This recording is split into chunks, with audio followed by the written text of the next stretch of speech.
അമ്മേ പരിശുദ്ധമേ, ദൈവമാതാവേ, കൃപാസനത്തിലൂടെ ഞങ്ങളുടെ ദേശത്തിനും അമ്മ മധ്യസ്ഥം തേടിത്തന്ന എല്ലാ അനുഗ്രഹങ്ങൾക്കും കൃപകൾക്കും ഞങ്ങളിപ്പോൾ ഹൃദയം നിറഞ്ഞ നന്ദി പറയുന്നു. അമ്മേ പരിശുദ്ധമേ, ദൈവമാതാവേ, 2004 ഡിസംബർ 7 ഉച്ചകഴിഞ്ഞ് 2:30 കൃപാസനത്തിൽ സംഭവിച്ച അമ്മയുടെ പ്രത്യക്ഷപ്പെടലിനെ കുറിച്ച് തിരുസഭയ്ക്ക് സമർപ്പിച്ചിരിക്കുന്ന പഠനരേഖകളുടെ മേൽ സഭാത്മകമായ പഠനം ആരംഭിക്കുവാൻ ഞങ്ങൾ പ്രാർത്ഥിക്കുന്നു. അമ്മേ പരിശുദ്ധമേ, ഭൂസ്വർലോകങ്ങളുടെ രാജ്ഞിയായ അങ്ങേയ്ക്ക് ഭൗമസംരക്ഷണത്തിനായി പ്രപഞ്ചപ്രകൃതിയെ തന്നെ തിരുസഭ പ്രതിഷ്ഠിക്കുവാൻ ഈ പ്രത്യക്ഷീകരണം വഴി ഇടയാക്കണമേ. പരിശുദ്ധമേ, ജപമാല മാതാവേ, സകല കൃപാസനം പ്രാർത്ഥനയോടും ചേർത്ത് ഞങ്ങളിപ്പോൾ പ്രാർത്ഥിക്കുന്ന ഈ കുടുംബത്തിന്റെ പ്രത്യേക നിയോഗം പറ മക്കളെ.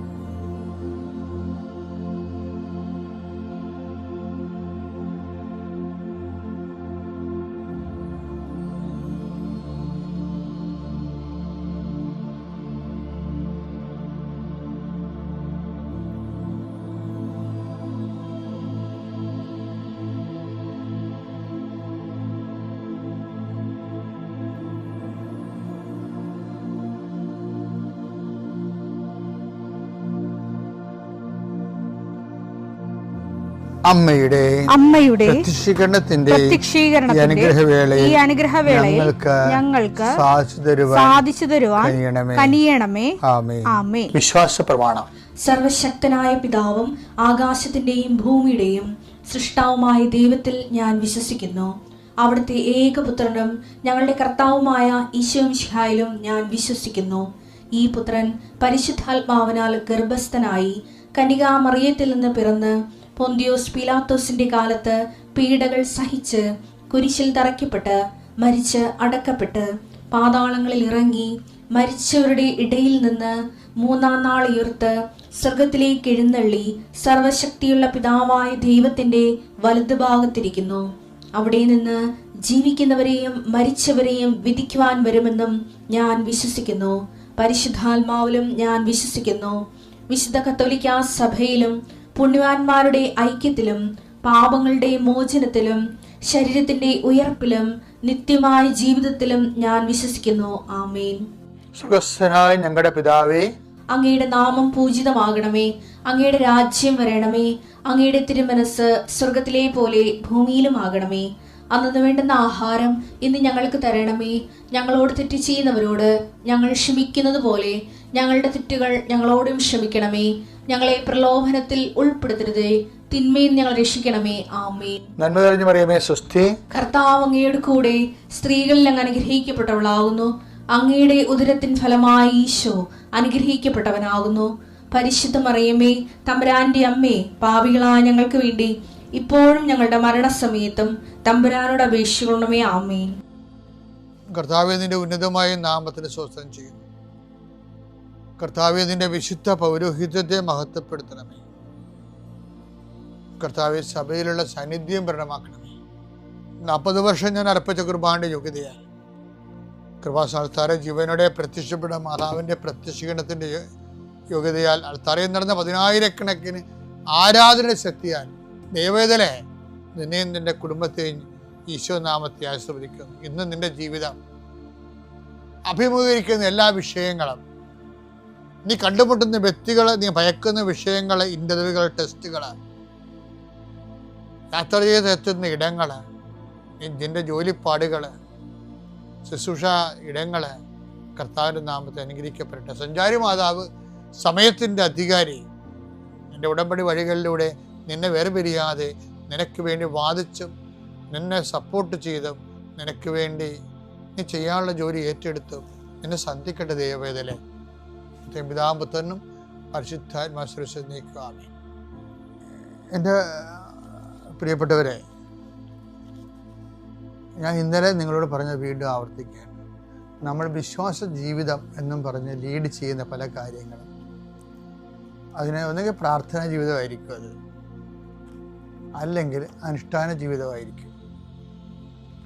അപ്പോൾ വിശ്വാസ ജീവിതം ഇതൊന്നുമല്ല, ലോകത്തിൻ്റെ മേലുള്ള ഒരു വ്യക്തിയുടെ ദൈവസ്വഭാവത്തേക്കുള്ള വളർച്ചയാണ്, ലോകത്തിൻ്റെ മേലുള്ള വിജയമാണ് നമ്മൾ ഇന്നലെ കണ്ടു. ഇതുപോലെ തന്നെ ഒരു പ്രധാനപ്പെട്ട വിഷയമാണ് നമ്മൾ ഈ 1000 കൊല്ലങ്ങളായിട്ട് സഭ എപ്പോഴും ഓരോരോ കാലത്ത് ദൈവത്തോട് അടുക്കുന്നതിന് ദൈവത്തിൻ്റെ മനുഷ്യരുടെ പ്രത്യേകത വെച്ച് കഴിഞ്ഞാൽ അവരെപ്പോഴും ഇങ്ങനെ ഉള്ളിൽ ചിന്തിച്ചുകൊണ്ടിരിക്കും, ദൈവത്തോട് എങ്ങനെയാണ് മനുഷ്യനെ കൂടുതൽ അടുപ്പിക്കുക.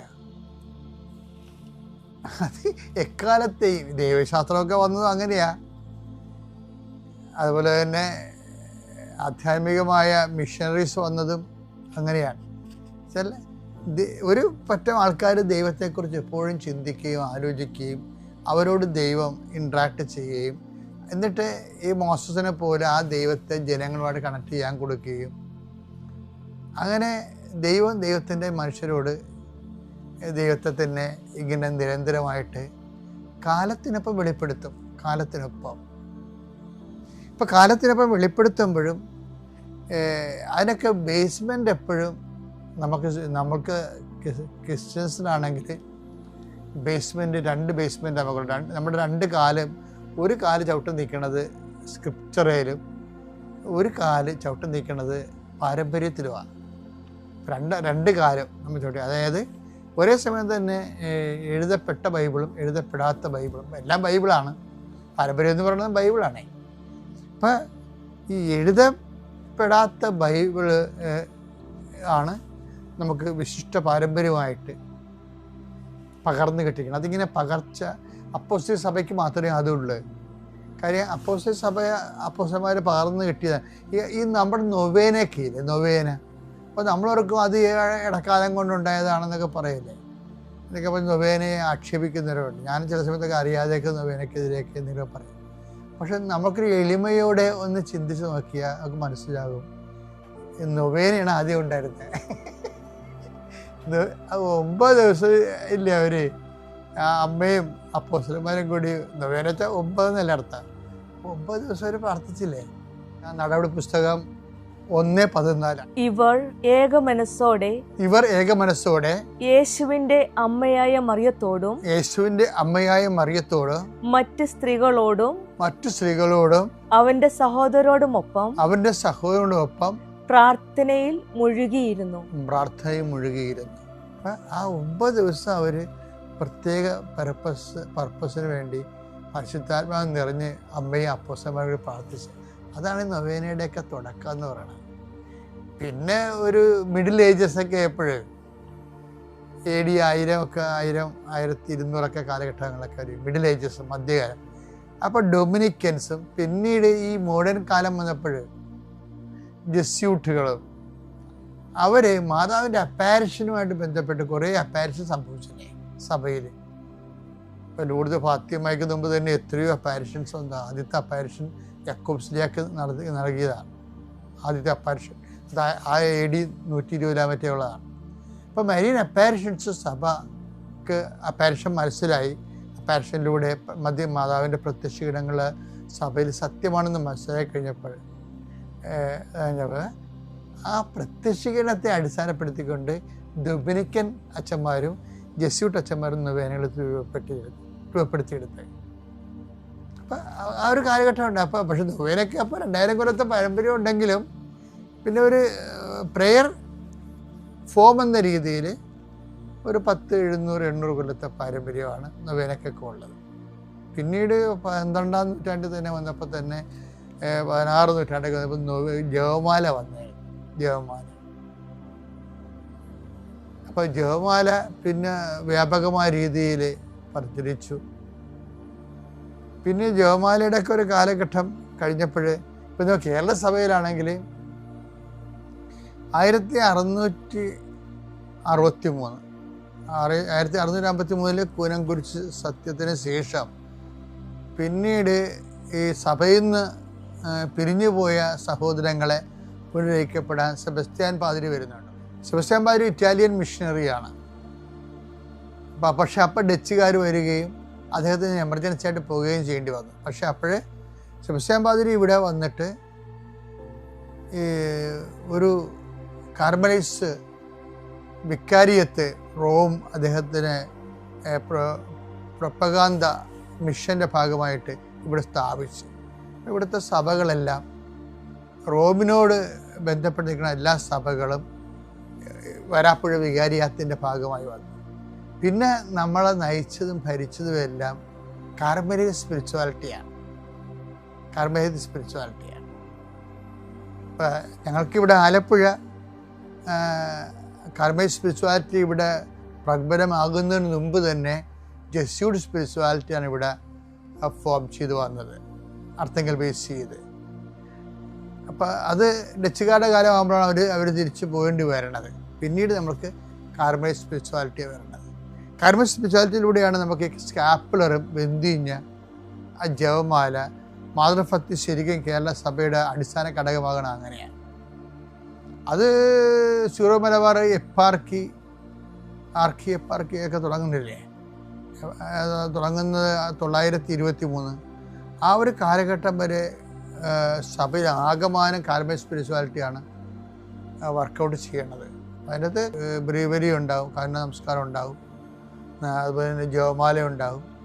പിന്നെ ഇറ്റാലിയനിൽ രൂപപ്പെട്ട് വന്ന 40 മണി ആരാധന 1829 മുതൽ ചാവറച്ചൻ്റെ 1870-75 വരെയുള്ള കാലഘട്ടങ്ങളിലെല്ലാം 40 മണി ആരാധനക്ക് ഭയങ്കരമായ ഒരു അനുഭവങ്ങൾ കേരള സഭയിലുണ്ടായി.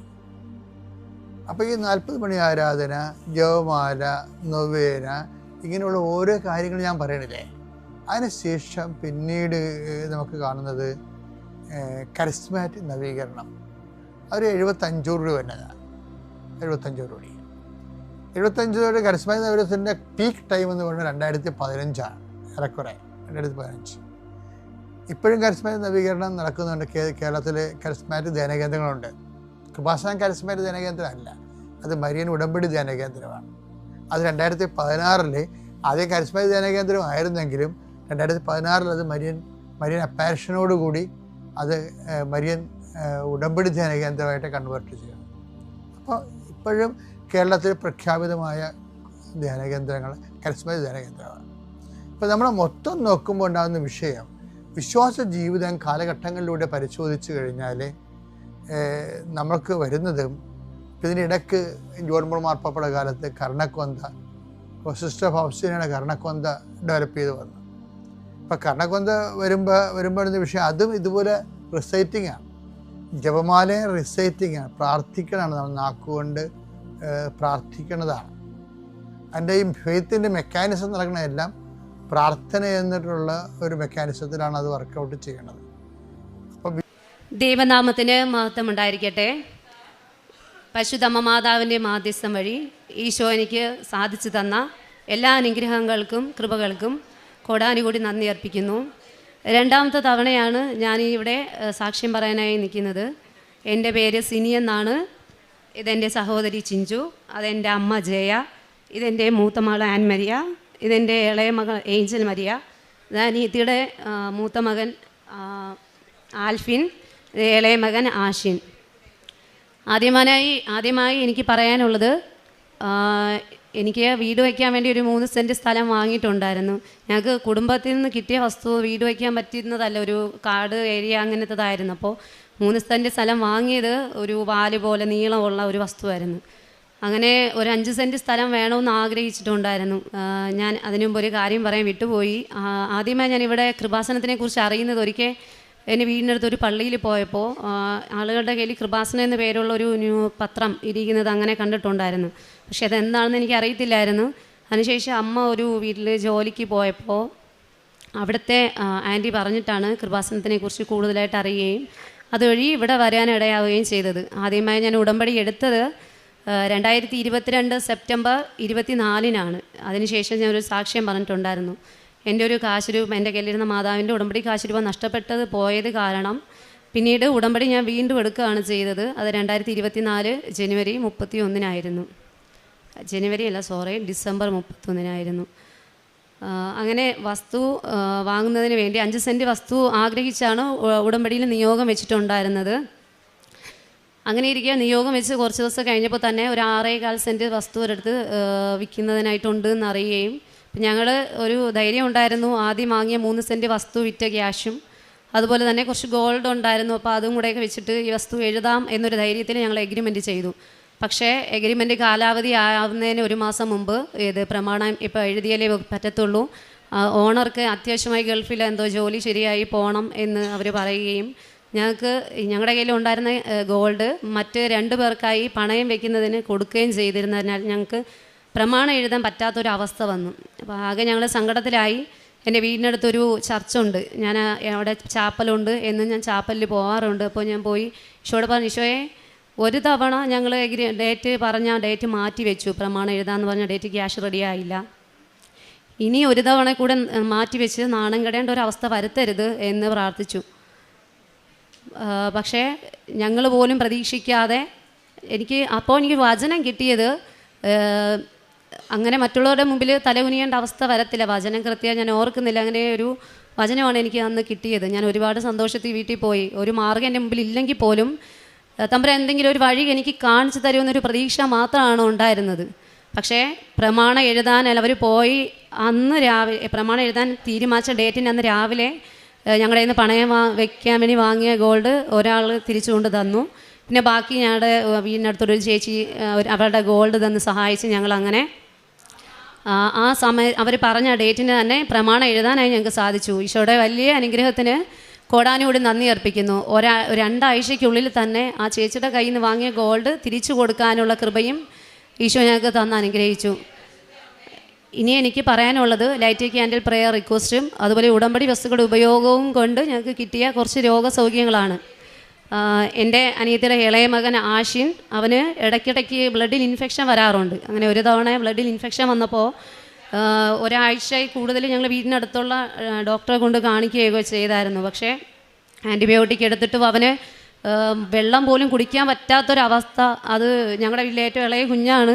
അപ്പോൾ അവൻ്റെ സങ്കടം ഞാൻ ഫോണിലൂടെ വീഡിയോ കോൾ വിളിച്ച് കാണുകയാണ് ചെയ്യുന്നത്. പക്ഷേ അത് കാണുമ്പോൾ തന്നെ സഹിക്കാൻ പറ്റാത്തതായിരുന്നു. അതിനെ ഞങ്ങൾ തിരുവനന്തപുരം SAT ഹോസ്പിറ്റലിൽ കൊണ്ടുപോയി. അപ്പോൾ പിന്നെ നാവിൽ ഫുള്ള് പൂപ്പൽ പോലെ വെള്ള നിറത്തിൽ എന്തോ ഒന്ന് വന്നിട്ടുണ്ടായിരുന്നു. അപ്പം ഞാൻ ഇവനെ അഡ്മിറ്റ് ചെയ്യുന്നതിൻ്റെ അന്ന് അതിന് മുമ്പ് അനിയത്തി ഉടമ്പടി എടുത്തതാണ്. അവൾ തൈലം തേച്ച് പ്രാർത്ഥിക്കുമായിരുന്നു. പക്ഷേ ഇവന് അസുഖം അങ്ങോട്ട് മാറുന്നില്ല, പനി മാറുന്നില്ല, ഒന്നും കഴിക്കാൻ പറ്റുന്നില്ല, അത്ര ബുദ്ധിമുട്ടായിരുന്നു. അങ്ങനെ ഞാൻ എൻ്റെ നാവിൽ തൈലം തേച്ച് പ്രാർത്ഥിച്ച് നാവിൻ്റെ പകുതി വശത്ത് തുമ്പിൽ കുറച്ച് ഭാഗം വരെ തൈലം തേച്ച് പ്രാർത്ഥിച്ചായിരുന്നു. പിറ്റേന്ന് ഞാൻ മോനെ കാണാൻ വേണ്ടി പോയപ്പോൾ ഞാൻ എൻ്റെ നാവിൽ എത്ര ഭാഗത്താണോ തൈലം തേച്ച് പ്രാർത്ഥിച്ചത് അത്രയും ഭാഗത്തുള്ള പൂപ്പൽ മാറിയിരിക്കുന്നതായിട്ടാണ് എനിക്ക് കാണാൻ പറ്റിയത്. അതിനുശേഷം പിറ്റേന്ന് 2-3 ദിവസത്തിനകത്ത് ബാക്കി കംപ്ലീറ്റ് ആയിട്ട് മാറി. അതിനുശേഷം ആഹാരം കഴിക്കാൻ തുടങ്ങി. ഈശോയും പരിശുദ്ധ അമ്മയും തന്ന വലിയ അനുഗ്രഹത്തിന് കോടാനുകൂടി നന്ദി അർപ്പിക്കുന്നു. അതിനുശേഷം ഇവന് അതുപോലെയുള്ള പൂപ്പൽ വരികയോ അല്ലെങ്കിൽ ബ്ലഡിൽ ഇൻഫെക്ഷൻ വരികയോ ഒന്നും ചെയ്തിട്ടില്ല. പിന്നെ അനിയത്തിൻ്റെ മൂത്ത മകൻ ആഷിനും ആൽഫിൻ അവനെ ഇടയ്ക്കിടയ്ക്ക് അവന് ബ്ലഡിൽ ഇൻഫെക്ഷൻ വരാറുണ്ട്. ഒരു മാസത്തിൽ ഒരു തവണയെങ്കിലും ബ്ലഡിൽ ഇൻഫെക്ഷൻ വന്നിട്ട് പനിയൊക്കെ ആയിട്ട് അങ്ങനെ കഴിയാറുണ്ടായിരുന്നു. ഞങ്ങൾ അവന് ഉടമ്പടി തൈലവും ഉപ്പും തേനും ഒക്കെ കൊടുക്കുമായിരുന്നു. ഇപ്പോൾ അവന് ഒത്തിരി നാളുകൊണ്ട് ബ്ലഡിൽ ഇൻഫെക്ഷൻ അങ്ങനെ വരാറില്ല. ഇത് എൻ്റെ മൂത്ത മകൾ ആൻമരിയാണ്. മോക്ക് കഴുത്തിൽ നിന്ന് കയ്യിലെ വിരലിലേക്ക് വരുന്ന വിധത്തിൽ കയ്യിലൊരു വേദന, അവൾ ഒത്തിരി ദിവസം അങ്ങനെ വേദന പറയുമായിരുന്നു. അപ്പം ബാഗ് തൂക്കിയതിൻ്റെതാവും എന്നാണ് ആദ്യം കരുതിയത്. ഓർത്തോ ഡോക്ടറെ കാണിച്ചു. ഡോക്ടർ പറഞ്ഞത് ഞരമ്പ് ഈ കഴുത്തിൻ്റെ പുറകിലെ കശേരുക്കൾക്കിടയിൽ ഇടുങ്ങിയിട്ടുണ്ട്, അതിൻ്റെ ഒരു ലക്ഷണങ്ങളാണ് ഉള്ളത്. അതുകൊണ്ട് ഒരു എക്സ്റേ എടുക്കണം, എക്സ്റേ എടുത്തിട്ട് നമുക്ക് എന്താണെന്ന് പറയാൻ പറ്റത്തുള്ളൂ എന്ന് പറഞ്ഞു. അങ്ങനെ ഞങ്ങൾ എക്സ്റേ എടുക്കാൻ പോയപ്പോഴത്തേക്കും എൻ്റെ കയ്യിൽ വീട്ടിനടുത്തുള്ള ഗ്രോട്ടോയിൽ നിന്ന് കിട്ടിയ കുറച്ച് പത്രം ഉണ്ടായിരുന്നു. ഞാൻ ആ പത്രം കൊണ്ട് മോളെയും കൊണ്ട് പോയി ആദ്യം പത്രം അത്രയും ഞങ്ങളുടെ വീടിനടുത്ത് അവിടെ മെഡിക്കൽ കോളേജ് ഹോസ്പിറ്റലിൽ കൊടുത്തു. അതിനുശേഷമാണ് മോളെയും കൊണ്ട് ഞാൻ എക്സ്റേ എടുക്കാൻ വേണ്ടി പോയത്. ഉടമ്പടി ഉപ്പ് ഞാൻ എക്സ്റേ എടുക്കാൻ കയറുന്നതിന് മുമ്പ് പുറത്തിട്ട് പ്രാർത്ഥിച്ചായിരുന്നു. മോളുടെ കഴുത്തിൽ തൈലം തേച്ച് പ്രാർത്ഥിച്ചിട്ടായിരുന്നു കയറിയത്. എക്സ്റേ എടുത്തപ്പോൾ എക്സ്റേയിൽ ഒരു കുഴപ്പവും ഇല്ല എന്നൊരു റിസൾട്ട് തന്ന് പരിശുദ്ധ അമ്മ അനുഗ്രഹിച്ചു. അതിന് കോടാനുകൂടി നന്ദി അർപ്പിക്കുന്നു. ഇപ്പോൾ അവൾക്ക് അതിനെ ഷോൾഡർ പെയിൻ പഴയതുപോലെ വരാറില്ല. അതുപോലെ തന്നെ അവൾക്ക് കാലിൽ, അത് ഞാൻ എഴുതാൻ വിട്ടുപോയി, കാല് വേദന, ഓടാനോ കുറച്ച് ഓടുകയോ അല്ലെങ്കിൽ സൈക്കിൾ ചവിട്ടുകയൊക്കെ ചെയ്യുമ്പോൾ അന്ന് രാത്രി അവൾ ഉറങ്ങാറില്ല, രാത്രിയിൽ നിലവിളിയാണ്. അപ്പോൾ അത് എനിക്ക് ഒരുപാട് സങ്കടമായിരുന്നു. കാരണം ഇവളുടെ കരച്ചിൽ കാണുമ്പോൾ എന്ത് ചെയ്യാൻ പറ്റാതെ ഒന്നും ചെയ്യാൻ പറ്റാതെ നിസ്സഹായതയോടെ നോക്കിയിരിക്കാൻ എനിക്ക് പറ്റിയിട്ടുള്ളൂ. പക്ഷേ എന്ത് ചെറിയ പ്രശ്നം വരുമ്പോഴും ആദ്യം ഞങ്ങൾ ഉടമ്പടി തൈലമാണ് തേക്കാറുള്ളത്. അപ്പോൾ ഞാൻ ഉടമ്പടി തൈലം തേച്ച് പ്രാർത്ഥിക്കുമായിരുന്നു. ഇപ്പോൾ പഴയതുപോലെ പ്രശ്നങ്ങൾ ഇല്ല. ഞാൻ റാലിക്ക് 2 തവണ അവരെയും കൂടി ഞാൻ വന്നിട്ട് ജവമാല റാലി കൂടിയിട്ടുണ്ടായിരുന്നു. പഴയതുപോലുള്ള വേദന അവൾ പറയാറില്ല ഇപ്പോൾ. അതിനും പരിശുദ്ധ അമ്മ മാതാവിനും ഈശോയ്ക്കും കോടാനുകൂടി നന്ദി അർപ്പിക്കുന്നു. പിന്നെ ഇതെൻ്റെ ഇളയ മകളെ ഏഞ്ചൽ മരിയാണ്. ഏഞ്ചലിന് വയറിൻ്റെ സൈഡിലായിട്ട് ലിവറിൻ്റെ ഭാഗത്ത് ഒരു വേദന, അത് കണ്ടിന്യൂസ് ആയിട്ട് ഇങ്ങനെ വേദന പറയുമായിരുന്നു. അപ്പോൾ ഒരു പീഡിയാട്രിഷ്യനെ കൊണ്ട് കാണിച്ചപ്പോഴത്തേക്കും ദഹനത്തിൻ്റെ പ്രശ്നമായിരിക്കും എന്ന് കരുതി മരുന്നൊക്കെ കൊടുത്തിട്ടും അത് മാറിയില്ല. അപ്പം ഞാൻ തിരുവനന്തപുരം SIT ഹോസ്പിറ്റലിൽ കൊണ്ട് കാണിച്ചപ്പോൾ ഡോക്ടർ പറഞ്ഞത് അവളുടെ ലക്ഷണങ്ങൾ കണ്ടിട്ട് പിത്താശയത്തിൽ കല്ലിൻ്റെ ലക്ഷണങ്ങളാണ് ഉള്ളത്. അപ്പോൾ അത് ഒരു സ്കാൻ എടുത്ത് കാണിച്ചെങ്കിൽ മാത്രമേ അറിയത്തുള്ളൂ എന്ന് പറഞ്ഞായിരുന്നു. അങ്ങനെ ഞാൻ ഇവക്ക് വേദന പറയാൻ തുടങ്ങി അന്നു മുതലേ ഉടമ്പടി തേനും ഉപ്പും തൈലവും കൂടെ മിക്സ് ചെയ്തിട്ട് വിശ്വാസ പ്രമാണം ചൊല്ലി കൊടുക്കാറുണ്ടായിരുന്നു. അത് എന്ത് അസുഖം ഇവർക്ക് വന്നാലും ഞാൻ ആദ്യം അതാ ചെയ്യാറുള്ളത്. തൈലം ലിവറിൻ്റെ ഭാഗത്ത് തേച്ച് പ്രാർത്ഥിക്കുമായിരുന്നു. സ്കാൻ എടുക്കാൻ പോയപ്പോഴും പുറത്ത് ഉപ്പിട്ട് പ്രാർത്ഥിച്ചു. Light A candle prayer request എന്ത് വന്നാലും ഇടാറുണ്ട്. അതുപോലെ തന്നെ ഡെയിലി ബ്രെഡിന് താഴെ കമൻറ്റ് ചെയ്ത് പ്രാർത്ഥിക്കാറുണ്ട്. എന്തിന് പോകുന്നതിന് മുമ്പും ആദ്യം കമൻറ്റ് ചെയ്ത് പ്രാർത്ഥിച്ചിട്ടാണ് പോവാറുള്ളത്. ആരുടെ ആവശ്യങ്ങൾ പറഞ്ഞാലും എല്ലാവർക്കും വേണ്ടി എന്നോട് പറയുന്നവർക്ക് ഞാൻ ലൈറ്റ് എ ക്യാൻഡിൽ പ്രെയർ റിക്വസ്റ്റും അതുപോലെ തന്നെ ഉടമ്പടി ലൈവിൻ്റെ അടിയിൽ കമൻറ്റ് ചെയ്ത് പ്രാർത്ഥിക്കും. പിന്നെ ഡെയിലി ബ്രെഡിൽ കമൻറ്റ് ചെയ്ത് പ്രാർത്ഥിക്കാറുണ്ട്. അങ്ങനെ ചെയ്തിട്ടാണ് ഞാൻ മോളെയും കൊണ്ട് സ്കാനിങ്ങിന് പോയത്. സ്കാൻ റിസൾട്ട് കിട്ടിയപ്പോൾ ഡോക്ടർ പറഞ്ഞത് ലിവറിൽ മുമ്പ് എപ്പോഴോ വന്ന ഇൻഫെക്ഷൻ്റെ എന്തോ ഭാഗമായിട്ട് പ്രശ്നം ഉണ്ടായിരുന്നത് ക്യൂർ ആയിരിക്കുന്നതായിട്ട് റിസൾട്ടാണ് എനിക്ക് കിട്ടിയത്. പിന്നെ അവൾക്ക് വേദന ഉള്ളത് ലിംഫിനോട് വീർത്തതാണ്, വേറെ പ്രശ്നമില്ല, അത് ആൻറ്റിബയോട്ടിക് എടുക്കുമ്പോൾ മാറും എന്ന് പറഞ്ഞു. അപ്പോൾ എൻ്റെ കുഞ്ഞിനെ പിത്താശയ കല്ല് പ്രതീക്ഷിച്ച് ആകെ പേടിച്ച് പോയ ആ ഒരു അവസ്ഥയിൽ നിന്ന് വേറെ കുഴപ്പങ്ങളൊന്നും ഇല്ലാതെ സംരക്ഷിച്ച ഈശോയുടെയും പരിശുദ്ധ അമ്മമാതാവിൻ്റെയും കൃപയ്ക്ക് കൊടാനുകൂടി നന്ദി അർപ്പിക്കുന്നു. ഇനി എനിക്ക് പറയാനുള്ളത് എൻ്റെ അമ്മയുടെ കാര്യമാണ്. അമ്മയെ ഉടമ്പടി എടുത്തിട്ടുള്ളതാണ്. അമ്മയാണ് ഇവിടെ നിന്ന് ആദ്യമായിട്ട് ഉടമ്പടി എടുത്തത്. അമ്മ കഴിഞ്ഞ 2025 ജൂണിൽ നമ്മുടെ ജോലി, ഒരു വീട്ടിലൊരു കുഞ്ഞാവയെ നോക്കാൻ വേണ്ടിയിട്ട് ജോലി ചെയ്യുമായിരുന്നു. ജോലി പോയിട്ട് വീട്ടിൽ വന്നപ്പോൾ അമ്മയ്ക്ക് പനിയൊക്കെ ആയി. സാധാരണ അമ്മ അങ്ങനെ ഒരിടത്ത് ഇരിക്കുന്ന സ്വഭാവമൊന്നുമില്ല, എപ്പോഴും എന്തെങ്കിലും ജോലി ചെയ്തുകൊണ്ട് നടക്കുകയാണ് ചെയ്യുന്നത്. പക്ഷേ എൻ്റെ അമ്മ ആദ്യമായിട്ട് കണ്ടിന്യൂസ് ആയിട്ട് കിടക്കുന്നത് ഞാൻ കണ്ടത് അപ്പോഴാണ്. അങ്ങനെ ആകെ സങ്കടമായിരുന്നു. അമ്മ എണീച്ച് നടക്കുന്നത് കാണണമെന്നാണ് ആഗ്രഹിച്ചിരുന്നത്. ഒരുപാട് അമ്മയ്ക്ക് എന്നും രാവിലെയും വൈകിട്ടും ഉടമ്പടി തൈലവും ഉപ്പും തേനും മിക്സ് ചെയ്ത് വിശ്വാസ പ്രമാണം ചൊല്ലി കൊടുക്കാറുണ്ടായിരുന്നു. അങ്ങനെ അമ്മയ്ക്ക് ഏതാണ്ട് 1.5 ആഴ്ച കൊണ്ട് പെട്ടെന്ന് അസുഖങ്ങൾ മാറി. അമ്മ പിന്നെ പതിയെ എനിക്ക് ജോലിയൊക്കെ ചെയ്യാൻ തുടങ്ങി. അങ്ങനെ അമ്മയ്ക്ക് ജോലിയില്ലാത്ത കാര്യത്തിൽ അമ്മ വിഷമിച്ചിരുന്നു. പിന്നെ അമ്മ ഇവിടെ വന്ന് ഉടമ്പടിയൊക്കെ പുതുക്കി പത്രമൊക്കെ കൊടുത്തു.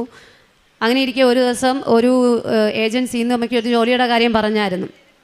അപ്പോൾ ഞാൻ അമ്മ മാതാവിൻ്റെ അടുത്ത് അമ്മ ഇവിടെ വിടണോ വേണ്ടയോ എന്ന് yes or no എഴുതി ഇട്ട് നോക്കി. അപ്പോൾ അമ്മ നോയാണ് പറഞ്ഞത്. അപ്പം ഞാൻ അമ്മയോട് പറഞ്ഞു, അമ്മ മാതാവ് നോ പറഞ്ഞു, ഇനി അമ്മക്ക് എന്തായാലും അമ്മ ആ ജോലിക്ക് പോകണ്ട, വേറെ ഒരു ജോലി മാതാവ് കാണിച്ചു തരും. അപ്പം എൻ്റെ അമ്മയ്ക്ക് ഒത്തിരി ബുദ്ധിമുട്ടില്ലാത്തൊരു ജോലി തരണേന്നാണ് ഞാൻ പ്രാർത്ഥിച്ചിരുന്നത്. അതുപോലെ തന്നെ വേറൊരു ജോലി പിറ്റേ ദിവസം തന്നെ പറയുകയും ഞാൻ മാതാവിനോട് ചോദിച്ചു, മാതാവ് യെസ് പറയുകയും ചെയ്തു. അങ്ങനെ അമ്മ ഇന്നും ആ ഒരു അമ്മയെ നോക്കുന്നതിന് വേണ്ടി ആ ജോലി കണ്ടിന്യൂ ചെയ്ത് പോവാണ്. ഇത്രത്തോളം അനുഗ്രഹിച്ച, ഇത്രത്തോളം ഞങ്ങൾക്ക് വേണ്ടി മാധ്യസ്ഥം പ്രാർത്ഥിച്ച, ഇത്രത്തോളം ഞങ്ങളെ വഴി നടത്തുന്ന പരിശുദ്ധ അമ്മ മാതാവിൻ്റെ മാധ്യസ്ഥത്തിനും ഈശോ തമ്പുരാനും കോടാനുകൂടി നന്ദി അർപ്പിക്കുന്നു. പിന്നെ ഞങ്ങൾ കാരുണ്യ പ്രവൃത്തിയായിട്ട് ചെയ്തുകൊണ്ടിരുന്ന ഞങ്ങളെ വീട്ടിനടുത്തൊരു വൃദ്ധസദനം ഉണ്ടായിരുന്നു. എന്നെക്കൊണ്ട് പറ്റുന്ന അവസരങ്ങളിൽ അവർക്ക് സ്നാക്സ് ആയിട്ട് അങ്ങനെയൊക്കെ വാങ്ങിക്കൊടുക്കുകയും പിന്നെ എൻ്റെ മുമ്പിൽ വരുന്നവർക്ക് എന്നെക്കൊണ്ട് പറ്റുന്ന വിധത്തിൽ സഹായം ചെയ്യുകയും മറ്റുള്ളവർക്ക് എൻ്റെ കുറച്ച് ഫ്രണ്ട്സ് അവരുടെ വിഷമങ്ങളൊക്കെ പറഞ്ഞ് ഈശോനെക്കുറിച്ചും പരിശുദ്ധ അമ്മേനെക്കുറിച്ചും അവരുടെ പ്രതിസന്ധി കാലഘട്ടത്തിൽ പറഞ്ഞു കൊടുത്ത് അവർക്ക് ഒരുപാട് ആശ്വാസം ഉണ്ടായി. അവരുടെ സൂയിസൈഡിനെ കുറിച്ച് ചിന്തിച്ചിരുന്ന ഒരു അവസരത്തിൽ പോലും അവർ അതിൽ നിന്നൊക്കെ അവർ മോചനം കിട്ടി, ഒരുപാട് ആശ്വാസം കിട്ടി എന്നൊക്കെ പറഞ്ഞു കേട്ടിട്ടുണ്ട്.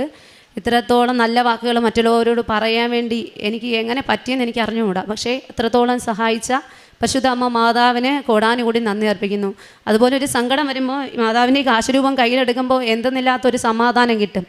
ആത്മീയ ജീവിതം എന്ന് പറയാൻ എന്നും രാവിലെ കുർബാനയ്ക്ക് പോകാൻ എനിക്ക് പറ്റുമായിരുന്നു. പിന്നെ അതുപോലെ തന്നെ എനിക്ക് പെട്ടെന്ന് ദേഷ്യം വരുന്നൊരു സ്വഭാവം ഉണ്ടായിരുന്നു. ഇപ്പോൾ പഴയ പോലെ വലിയ ദേഷ്യം വരാറില്ല. അതുപോലെ തന്നെ എന്നെ കൊണ്ട് പറ്റുന്ന വിധത്തിലെല്ലാം ഉടമ്പടി നിബന്ധനകൾ കുറച്ച് വീഴ്ചകൾ വന്നിട്ടുണ്ട്. എന്നാൽ പോലും പറ്റുന്ന വിധത്തിലെല്ലാം ഉടമ്പടി നിബന്ധനകൾ പാലിക്കാൻ ശ്രദ്ധിച്ചിട്ടുണ്ട്. പിന്നെ സങ്കടം വരുമ്പോൾ ഓടിച്ചെന്ന് ബൈബിൾ തുറക്കുമ്പോൾ അതിനെനിക്കൊരു ആശ്വാസം വചനത്തിലൂടെ കിട്ടിയിട്ടുണ്ട്. പിന്നെ ഒരു തവണ മാതാവിൻ്റെ മുല്ലപ്പൂ മണമായിട്ടും അതുപോലെ തന്നെ ഇടയ്ക്ക് മാതാവിൻ്റെ രൂപം സ്വപ്നത്തിൽ മാതാവിൻ്റെ രൂപമായിട്ട് കാണാനും ഉള്ള ഭാഗ്യം എനിക്ക് കിട്ടിയിട്ടുണ്ട്. ഇത്രയും സാക്ഷ്യം പറയാൻ പറ്റുമെന്ന് പ്രതീക്ഷിച്ചല്ല, ആകെ വറച്ചിട്ടാണ് ഇവിടെ നിന്നത്. എന്നാൽ ഇത്രയും സഹായിച്ച പരിശുദ്ധ അമ്മ മാതാവിനും ഈശോയ്ക്കും കോടാനുകൂടി നന്ദി അർപ്പിച്ചുകൊണ്ട് എൻ്റെ സാക്ഷ്യം ദൈവമഹത്വത്തിനായി സമർപ്പിക്കുന്നു.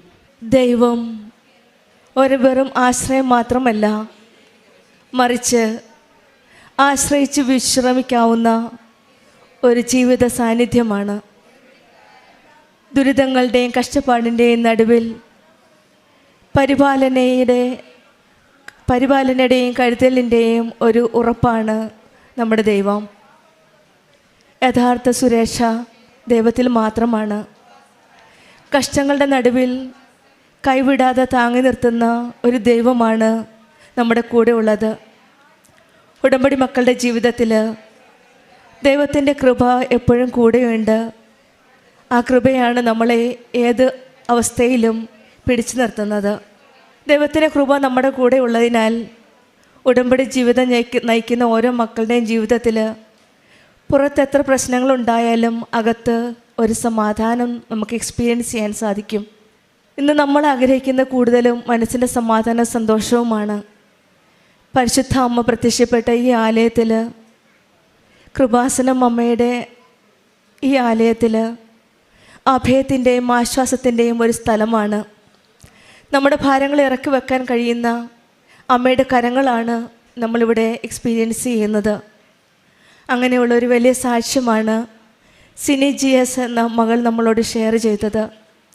ആദ്യമായി കൃപാസനം പത്രം കിട്ടുന്നതും ആ ചെറിയ കൃപാസന പത്രത്തിൽ കൂടിയാണ് ഈ വലിയ അമ്മയുടെ അരികിലേക്ക് വരുന്നത്. പിന്നെ ഒരു സ്വപ്നം മാത്രമായിരുന്നു ഈ മകളുടെ ജീവിതത്തിൽ ഒരു വസ്തു മേടിക്കുക എന്നത്. 5 സെൻറ്റ് വസ്തുവിനാണ് ഒരു നിയോഗം വച്ചിരുന്നത്. 6 സെൻറ്റ് വസ്തു വാങ്ങാനായിട്ട് ഈശോയും അമ്മയും ഇവരെ അനുഗ്രഹിച്ച് അവർക്ക് അതിനുള്ള കൃപ നൽകിയെന്നാണ് അവർ പറയുന്നത്. അവർക്കതിനുള്ള മെറിറ്റില്ലായിരുന്നു. കാരണം സാമ്പത്തികമായിട്ടും വളരെ ബുദ്ധിമുട്ടിയ സാഹചര്യത്തിലായിരുന്നു അവരിവിടെ വന്ന് ഉടമ്പടി എടുത്തത്. പിന്നീട് അവർ പറയുന്ന ഒരു രോഗസൗഖ്യത്തിൻ്റെ കാര്യങ്ങളാണ്. അനുജത്തിയുടെ മകളുടെയും സ്വന്തം മകളുടെയും രോഗസൗഖ്യങ്ങൾ, അതായത് ബ്ലഡ് ഇൻഫെക്ഷൻ ഉണ്ടായിരുന്നു. പിന്നെ അനുജത്തിയുടെ കുഞ്ഞിനുണ്ടായിരുന്ന നാവിൽ പൂപ്പലുണ്ടായിരുന്നു. ഇതെല്ലാം ഈ മകൾ ഉടമ്പടി വസ്തുക്കളായ തേനും ഉടമ്പടി തൈലവും ഉപയോഗിച്ച് ഉപശ്വാസ പ്രമാണം ചൊല്ലി പ്രാർത്ഥിച്ചതിൻ്റെ ഫലമായിട്ട് ഈ മക്കൾക്കെല്ലാം ഈ ഇൻഫെക്ഷനെല്ലാം മാറുകയും അവർക്ക് എത്രയും പെട്ടെന്ന് രോഗസൗഖ്യം ലഭിക്കുകയും ചെയ്തു എന്നാണ് നമ്മളോട് ഷെയർ ചെയ്തത്. ഉടമ്പടി തൈലം വിശ്വാസത്തോടെ വിശ്വാസ പ്രമാണം ചൊല്ലി ഭക്തിയോടെ നമ്മൾ ഉപയോഗിക്കുമ്പോഴാണ് ദൈവം നമ്മുടെ കൂടെയുണ്ട്, ഈശോയുടെ അമ്മയുടെ സാന്നിധ്യം നമ്മുടെ ജീവിതത്തിൽ അറിയുകയും ഈ മകൾ പറഞ്ഞ് എനിക്കവിടെ പോകാൻ കഴിയാതെ വന്നപ്പോൾ ഞാൻ എൻ്റെ സ്വന്തം നാക്കിലാണ് ഈ മകന് വേണ്ടി പ്രാർത്ഥിച്ച് പുരട്ടിയതെന്ന്. വിശ്വാസത്തോടെ നമ്മൾ ഓരോ കാര്യം ചെയ്യുമ്പോഴും അതിൻ്റെ എല്ലാം ഫലം നമുക്ക് ദൈവം തരുന്നതായിട്ടാണ് ഓരോ അനുഭവ സാക്ഷ്യങ്ങളിൽ നമുക്ക് മനസ്സിലാകുന്നത്. ഈ മക്കളുടെ രോഗസൗഖ്യം കർത്താവിൻ്റെ ഒരു വലിയ കൃപയായിരുന്നു. പിന്നീടുണ്ടായിരുന്ന ലിവറിൻ്റെ പ്രശ്നവും അവർ പിത്താശയത്തിലെ കല്ലാണെന്നാണ് അവർ സംശയിച്ചിരുന്നത്. അവർ നല്ല ഭക്തിയോടെ പ്രാർത്ഥിച്ചു. എമർജൻസിയിൽ ലൈറ്റ് ക്യാൻഡിൽ പ്രെയർ റിക്വസ്റ്റ് ഇട്ട് പ്രാർത്ഥിച്ചു. അതിൻ്റെ ഫലമായിട്ട് അതും ആ പ്രശ്നങ്ങളും ആ രോഗസൗഖ്യവും നൽകി ദൈവം ഇവരെ അനുഗ്രഹിക്കുകയായിരുന്നു. പിന്നെ ഉണ്ടായിരുന്നത് ഒരു സഹോദരി ചിഞ്ചുവിൻ്റെ തൊണ്ടയിൽ ഒരു വേദനയുണ്ടായിരുന്നു. അതും എൻഡോസ്കോപ്പി ചെയ്യാൻ പറഞ്ഞിരുന്നു. നോർമൽ റിസൾട്ട് കിട്ടിയത്. ഇതെല്ലാം പ്രാർത്ഥനയുടെ ഫലമായിട്ട് തന്നെയാണെന്നാണ് ഇവിടെ പൂർണ്ണ വിശ്വാസം. വിശ്വാസത്തോടെ നമ്മൾ പ്രാർത്ഥിക്കുമ്പോൾ പരിശുദ്ധ അമ്മയാണ് നമ്മെ ദൈവത്തെങ്കിലേക്ക് നയിക്കുന്നത്. ആ അഭയ സംഘത്തിലേക്കാണ് നമ്മൾ ഓരോ പ്രാർത്ഥനയും അമ്മ നമ്മളെ കൈപിടിച്ച് കൊണ്ടുപോകുന്നത്. നമ്മുടെ രക്ഷകനായ യേശുവിലേക്ക് നമ്മെ നയിക്കുന്ന അമ്മ നമ്മുടെ കൂടെയുണ്ടെന്ന് നമുക്ക് വിശ്വസിക്കാം. കണ്ണീരോടെ കൃപാസനത്തിലെത്തി ഹൃദയത്തിൽ സമാധാനത്തിൽ മടങ്ങിപ്പോകുന്ന മക്കളെ നമ്മൾ ഓരോരുത്തർക്കും ആ അനുഭവം ലഭിക്കട്ടെ എന്ന് നമുക്ക് പ്രാർത്ഥിക്കാം. സിനിക്കും കുടുംബത്തിനും പ്രത്യേകിച്ചും ഈ രോഗസൗഖ്യങ്ങൾ ലഭിച്ച അവരുടെ വിശ്വാസ ജീവിതത്തിനും അവരുടെ എല്ലാ അനുഭവങ്ങളും ദൈവാനുഭവങ്ങൾക്കും നമുക്ക് കരങ്ങളടിച്ച് ദൈവത്തെ മഹത്വപ്പെടുത്താം. യേശുവേ നന്ദി. ടെന്നി ജോസഫ്. ഞാൻ വരുന്നത് പൂഞ്ഞാറിൽ നിന്നാണ്. ഞാൻ ഉടമ്പടി എടുത്തത് 7/4/2022 ഞാനിവിടെ വരുന്നത് ഒരു ചേച്ചി എന്നെ ഇവിടെ കൊണ്ടുവരികയാണ് ചെയ്തത്. വരാൻ ഒരുപാട് ഞാൻ ആഗ്രഹിച്ചുകൊണ്ട് വന്നതാണ്. എപ്പോഴും മാതാവിനെ സ്വപ്നം കാണുമായിരുന്നു. പക്ഷെ എനിക്കിവിടെ വരാൻ പറ്റാത്തൊരു സാഹചര്യത്തിലായിരുന്നു. അപ്പോൾ തൊട്ടടുത്തൊരു ചേച്ചി പുറത്തുനിന്ന് വന്നു. അപ്പോൾ ആ ചേച്ചി മോളും കൂടി പോരാൻ വേണ്ടിയാണ് ഇരുന്നത്. പക്ഷേ ആ മോക്ക് വരാൻ പറ്റാത്ത സാഹചര്യം വന്നപ്പോൾ എന്നോട് ചോദിച്ചു വരാമോ എന്ന്. അങ്ങനെയാണ് ഞാനിവിടെ വന്നപ്പോൾ ഉടമ്പടി എടുക്കണമെന്നൊന്നും ഉദ്ദേശത്തോടെയല്ല വന്നത്. അതിനെപ്പറ്റി എനിക്ക് അത്ര അറിവില്ലായിരുന്നു. ഇവിടെ വന്ന് ഉടമ്പടി എടുക്കണമെന്ന് പറഞ്ഞപ്പോൾ ഞാൻ ഉടമ്പടി എടുത്തു. പക്ഷേ ഇതൊക്കെ എനിക്ക് പറ്റുമോ എന്നൊന്നും എനിക്ക് അറിയത്തില്ലായിരുന്നു. പക്ഷേ ഉടമ്പടി എടുത്ത് ഇവിടുന്ന് പോകുമ്പോൾ എനിക്കിത് ചെയ്യാൻ പറ്റുമെന്നൊരു വിശ്വാസം എനിക്കുണ്ടായിരുന്നു. ഇവിടുന്ന് ഞാൻ എല്ലാ കാര്യങ്ങളും കൃത്യമായിട്ട് ചെയ്തു. പിന്നെ എപ്പോഴും മക്കളില്ലാതെ ഇരുന്നപ്പോൾ എല്ലാവരും കുത്തുവാക്കുകൾ കൊണ്ട് വേദനിപ്പിക്കുമായിരുന്നു. അപ്പോഴൊക്കെ മാതാവിനോട് പറയുമായിരുന്നു, എന്തുകൊണ്ടാണ് എനിക്ക് മാത്രം ഇങ്ങനെ ഒരു ഭാഗ്യം തരാതിരുന്നത് എന്ന്. അപ്പോൾ ഒരു വചനം ഇങ്ങനെ എപ്പോഴും ഉള്ളിലിങ്ങനെ വരുമായിരുന്നു, ദൈവത്തിൻ്റെ അനുഗ്രഹമാണ് മക്കൾ, ഉദരഫലം അവിടുത്തെ ദാനവും. അതെപ്പോഴും ഇങ്ങനെ എപ്പോഴും പറഞ്ഞുകൊണ്ട് ഞാൻ ഇരിക്കുമായിരുന്നു. അങ്ങനെ ഇവിടുന്ന് ഉടമ്പടി എടുത്തിട്ട് പോയിട്ട് 1 വർഷമായിട്ടും എനിക്കൊരു അനുഗ്രഹവും കിട്ടാറില്ല. അതപ്പോൾ മാതാവിനോട് ചോദിച്ചു, എല്ലാവർക്കും അനുഗ്രഹം കിട്ടുന്നുണ്ട്, എനിക്ക് മാത്രം എന്താ തരാത്തതെന്ന് ചോദിക്കുമായിരുന്നു. അപ്പോഴും മനസ്സിൽ വരുന്ന വചനം ഇതായിരുന്നു, ദൈവത്തിൻ്റെ അനുഗ്രഹമാണ് മക്കൾ, ഉദരഫലം അവിടുത്തെ ദാനവും. എപ്പോഴും ഇത് തന്നെ മനസ്സിലിങ്ങനെ പറഞ്ഞുകൊണ്ടിരിക്കുമായിരുന്നു. പിന്നെ ഉറങ്ങുമ്പോൾ മാതാവിൻ്റെ കയ്യിലൊരു കുഞ്ഞിനെ എപ്പോഴും എനിക്ക് കാണിച്ചു തന്നുകൊണ്ടേ ഇരിക്കുമായിരുന്നു. അങ്ങനെ 1 വർഷം കഴിഞ്ഞപ്പോൾ ഞാൻ പ്രഗ്നൻ്റ് ആകുകയും പല പ്രഗ്നൻസി സമയത്ത് ഒരുപാട് പ്രശ്നങ്ങൾ ഞാൻ നേരിട്ടിട്ടുണ്ട്. അപ്പോഴൊക്കെ ഞാൻ മാതാവിനോട് ഉടമ്പടിയുടെ തൈലം വയറെ തൊട്ട് കുരിശ വരച്ചിട്ടാണ് ഞാൻ കടക്കാറുള്ളത്. ആ സമയത്തൊക്കെ പല പ്രശ്നങ്ങളിൽ കൂടെ കടന്നു പോകുമായിരുന്നു ഞാൻ. അന്നേരമൊക്കെ ഈ പ്രാർത്ഥനകൾ ചൊല്ലി തന്നെയാണ് പൊയ്ക്കൊണ്ടിരുന്നത്. അവസാന സമയം, അതായത് 8ാം മാസത്തിൽ ഡോക്ടറിന് പെട്ടെന്ന് എനിക്ക് ഫ്ലൂയിഡ് താന്നു പോവുകയും പെട്ടെന്ന് ഡോക്ടർ പറഞ്ഞു, ഇത് ചിലപ്പം ഓപ്പറേഷൻ ചെയ്യേണ്ടി വരുമെന്ന് പറഞ്ഞു. അപ്പം ഞാൻ ഉടമ്പടി തൈലമെടുത്ത് വയറെ തൂക്കുകയും പ്രാർത്ഥിച്ച് അവിടെ കിടക്കുകയും ചെയ്യും. അപ്പോൾ ഡോക്ടർ എന്നോട് വന്നിട്ട് പറഞ്ഞു, നമുക്ക്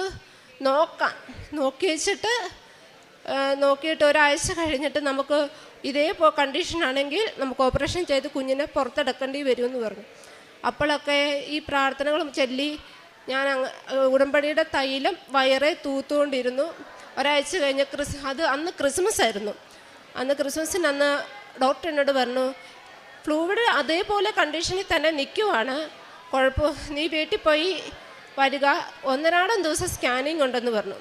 തിരിച്ച് ഞാൻ ക്രിസ്മസിൻ്റെ അന്ന് വീട്ടിൽ ഉച്ചയായപ്പം വന്നു പ്രാർത്ഥിച്ചു. പിറ്റേ 2 ദിവസം കഴിഞ്ഞിട്ട് ഞാൻ സ്കാനിങ്ങിന് ചെന്നപ്പോൾ ഡോക്ടർ പറഞ്ഞു, ഫ്ലൂയിഡ് കയറി വരുന്നുണ്ട്, കുഴപ്പമൊന്നുമില്ല, കുഞ്ഞ് ഹെൽത്തിയായിട്ടിരിക്കുന്നു എന്നും പറഞ്ഞു. അത് കേട്ടപ്പോൾ സന്തോഷമായി. കറക്റ്റ് ഡെലിവറി സമയത്ത് തന്നെ, ഡേറ്റ് തന്ന സമയത്ത് തന്നെ എനിക്കൊരു ആൺകുഞ്ഞിനെ തന്ന് ദൈവം അനുഗ്രഹിച്ചു. അതുപോലെ തന്നെ ആങ്ങളയുടെ കല്യാണം വൈകുമായിരുന്നു. ഒരുപാട് ആലോചനകൾ വരികയും ഞങ്ങൾ തേടിയിട്ടൊന്നും നടക്കാതെ വരികയും ചെയ്തു. അപ്പോൾ ഞാൻ അന്നേരം ചേട്ടായോട് പറയായിരുന്നു, മാതാവിനെ മുറുകെ പിടിച്ചോളാൻ. അന്നേരവും നമ്മളിങ്ങനെ പ്രാർത്ഥിച്ചുകൊണ്ടിരിക്കും, മറ്റുള്ളവർ കുത്തുവാക്കുകൾ പറഞ്ഞുകൊണ്ടിരിക്കും. അങ്ങനെ 2 വർഷത്തിന് ശേഷം ഒരു പെൺകുട്ടിയെ ഇഷ്ടപ്പെടുകയും അവരുടെ വീട്ടുകാരുമായിട്ട് കല്യാണം ഉറപ്പിക്കുകയും ഈ കഴിഞ്ഞ ഫെബ്രുവരി 5-ാം തീയതി അവരുടെ കല്യാണം നല്ലതുപോലെ മംഗളമായി നടക്കുകയും ചെയ്തു. മാതാവിന് ഒരുപാട് അനുഗ്രഹം പറഞ്ഞുകൊണ്ട് നിർത്തും. 39 ഇന്ന് കറക്റ്റ് 39 വയസ്സിലേക്ക് ചേട്ടായി കയറിയിരിക്കുകയാണ്. എല്ലാവിധ അനുഗ്രഹങ്ങളും അവരുടെ ജീവിതത്തിലുണ്ടാകട്ടെ എന്ന് പ്രാർത്ഥിക്കുന്നു. ഞാൻ പത്രമൊക്കെ എല്ലായിടത്തും വിതരണം ചെയ്യുമായിരുന്നു. അതുപോലെ തന്നെ ഹൈക്രൈസ്തവരായിട്ടുള്ള ആൾക്കാരാണ് എന്നോട് കൂടുതലും വന്നിട്ട് മാതാവിനെ പറ്റിയൊക്കെ ചോദിക്കുമായിരുന്നു. ഞാൻ ഉടമ്പടി എടുത്തിട്ട് ചെന്നതിന് ശേഷം എന്നോട് ചോദിക്കുമായിരുന്നു, എന്താണ് ഉടമ്പടിയൊക്കെ, എന്താണ്, എങ്ങനെയാണ് എടുക്കേണ്ടത്, ഞങ്ങൾക്കൊരു കാശുരൂപം തരാവോ എന്നൊക്കെ ചോദിക്കും. അത് അവർക്ക് ഞാൻ കൊടുത്തുകൊണ്ടിരിക്കുന്ന വിശ്വാസപ്രമാണം ചെല്ലിയ ശേഷമാണ് അവർക്കൊരു പത്രമായാലും എൻ്റെ കയ്യിലിരിക്കുന്ന കാശുരൂപം ആയാലും കൊടുത്തുകൊണ്ടിരുന്നത്. അതുപോലെ തന്നെ ഒരു കൊച്ച് എൻ്റെ വീട്ടിലുണ്ടായ ഹൈവസ്ഥരാണ്. അവരെൻ്റെ വീട്ടിൽ ഒരു കൊച്ചിനെ കൊണ്ട് വരുമായിരുന്നു. അപ്പോൾ ഞാൻ പ്രഗ്നൻ്റ് ആയപ്പോൾ ആ കൊച്ച് എൻ്റെ അടുത്ത് എപ്പോഴും ഉണ്ടായിരുന്നു. ആ കൊച്ചിനൊരു അസുഖം ഉണ്ടായിരുന്നു. അപ്പോൾ ഞാൻ അവരോട് ചോദിച്ചു, ഞാൻ ഈ തൈലം പൂശുന്നതുകൊണ്ട് എന്തെങ്കിലും നിങ്ങൾക്ക് ബുദ്ധിമുട്ടുണ്ടെങ്കിൽ പറയണമെന്ന് പറഞ്ഞു. അപ്പോൾ അവർ പറഞ്ഞു, കുഴപ്പമില്ല, ചെയ്തോളാൻ പറഞ്ഞു. ഞാൻ വിശ്വാസപ്രമാണം ചെല്ലി തൈലം ആ കൊച്ചിൻ്റെ നെറ്റി പൂശി ചെയ്തു. 2 ദിവസം കഴിഞ്ഞപ്പോൾ ഡോക്ടർ പറഞ്ഞു, കൊച്ചിന് കുഴപ്പമില്ല, മരുന്ന് കഴിച്ചാൽ മതി, മാറുമെന്ന് പറഞ്ഞു. ആ കൊച്ചിനൊരു കുഴപ്പമില്ല. അതുപോലെ തന്നെ ഒത്തിരി പേര് ഇവിടെ വരുമ്പം ഞങ്ങൾക്ക് വേണ്ടി പ്രാർത്ഥിക്കണം, അല്ലെ ഒരു കാശുരൂപ എങ്ങനെയാണ് ഉടമ്പടി എടുക്കേണ്ടത് എന്നൊക്കെ ചോദിക്കാറുണ്ട്. അതൊക്കെ പറഞ്ഞു കൊടുക്കാറുണ്ട്. പത്രമൊക്കെ ഉണ്ടെങ്കിൽ തരുമോ, അല്ലെ കാശുരൂപ ഉണ്ടെങ്കിൽ തരുമോ എന്ന് ചോദിക്കുന്നവരുണ്ട്. അവർക്കൊക്കെ അത് കൊടുക്കാറുണ്ട്. പക്ഷേ പ്രാർത്ഥിച്ചിട്ട് മാത്രമായിരിക്കും കൊടുക്കുക എന്നുള്ളതാണ്. പിന്നെ അവരോടും ഞാൻ പറയും, നിങ്ങളും ഇത് നിങ്ങളോട് ആരെങ്കിലും ചോദിച്ചാൽ ഇതുപോലെ പ്രാർത്ഥിച്ചിട്ട് കൊടുക്കാം. പിന്നെ ക്രൈസ്തവർക്കൊന്നും പ്രാർത്ഥന ചെല്ലാൻ അറിയത്തില്ലായിരിക്കും. അപ്പം ഞാൻ പറയും, നിങ്ങളുടെ രീതിയിൽ പ്രാർത്ഥിച്ചിട്ട് ഒന്ന് കൊടുത്ത് ദൈവത്തിന് മാതാവിനോടൊന്ന് പ്രാർത്ഥിച്ചിട്ടൊന്ന് കൊടുത്തേക്കണം. നിങ്ങൾക്ക് പ്രാർത്ഥിക്കാൻ അറിയത്തില്ല, അറിയാവുന്ന പോലെ പ്രാർത്ഥിച്ചിട്ടേ കൊടുക്കാവുള്ളൂ എന്ന് പറയാറുണ്ട്. അത് അവർക്ക് അനുഗ്രഹം കിട്ടി എന്ന് പറയുമ്പോൾ കേൾക്കുമ്പോൾ നമുക്കൊരു സന്തോഷമാണ് ഉള്ളിൽ. അത് എല്ലാവർക്കും അതുപോലെ അനുഗ്രഹം കിട്ടട്ടെ എന്ന് പ്രാർത്ഥിക്കുന്നു. എനിക്ക് ഈ 2 അനുഗ്രഹങ്ങൾ തന്ന മാതാവിനും ഈശോയ്ക്കും ഒരുപാട് നന്ദി പറഞ്ഞുകൊണ്ട് നിർത്തുന്നു. ജെറമിയ പ്രവാചകൻ്റെ പുസ്തകം 32-ാം അധ്യായം 40-ാം തിരുവചനം. ഞാൻ അവരുമായി ശാശ്വതമായ ഒരു ഉടമ്പടി ഉണ്ടാക്കും. അവർക്ക് നന്മ ചെയ്യുന്നതിൽ നിന്ന് ഞാൻ പിന്തിരിയുകയില്ല. അവർ എന്നിൽ നിന്ന് പിന്തിരിയാതിരിക്കാൻ എന്നോടുള്ള ഭക്തി ഞാൻ അവരുടെ ഹൃദയത്തിൽ നിക്ഷേപിക്കും. ടെനി ജോസഫ് എന്ന ഈ മകൾ വളരെ ശക്തമായ ഒരു പ്രത്യക്ഷീകരണ സാക്ഷ്യം ഇവിടെ ഏറ്റുപറയുകയായിരുന്നു. വളരെ കണ്ണീരോടുകൂടിയാണ് ടെനി ഇവിടെ വന്ന് ഉടമ്പടി ചെയ്ത് നിയോഗങ്ങൾ എഴുതി പരിശുദ്ധ അമ്മയുടെ മധ്യസ്ഥതയിൽ ഈശോയോട് പ്രാർത്ഥിച്ചുകൊണ്ടിരുന്നത്.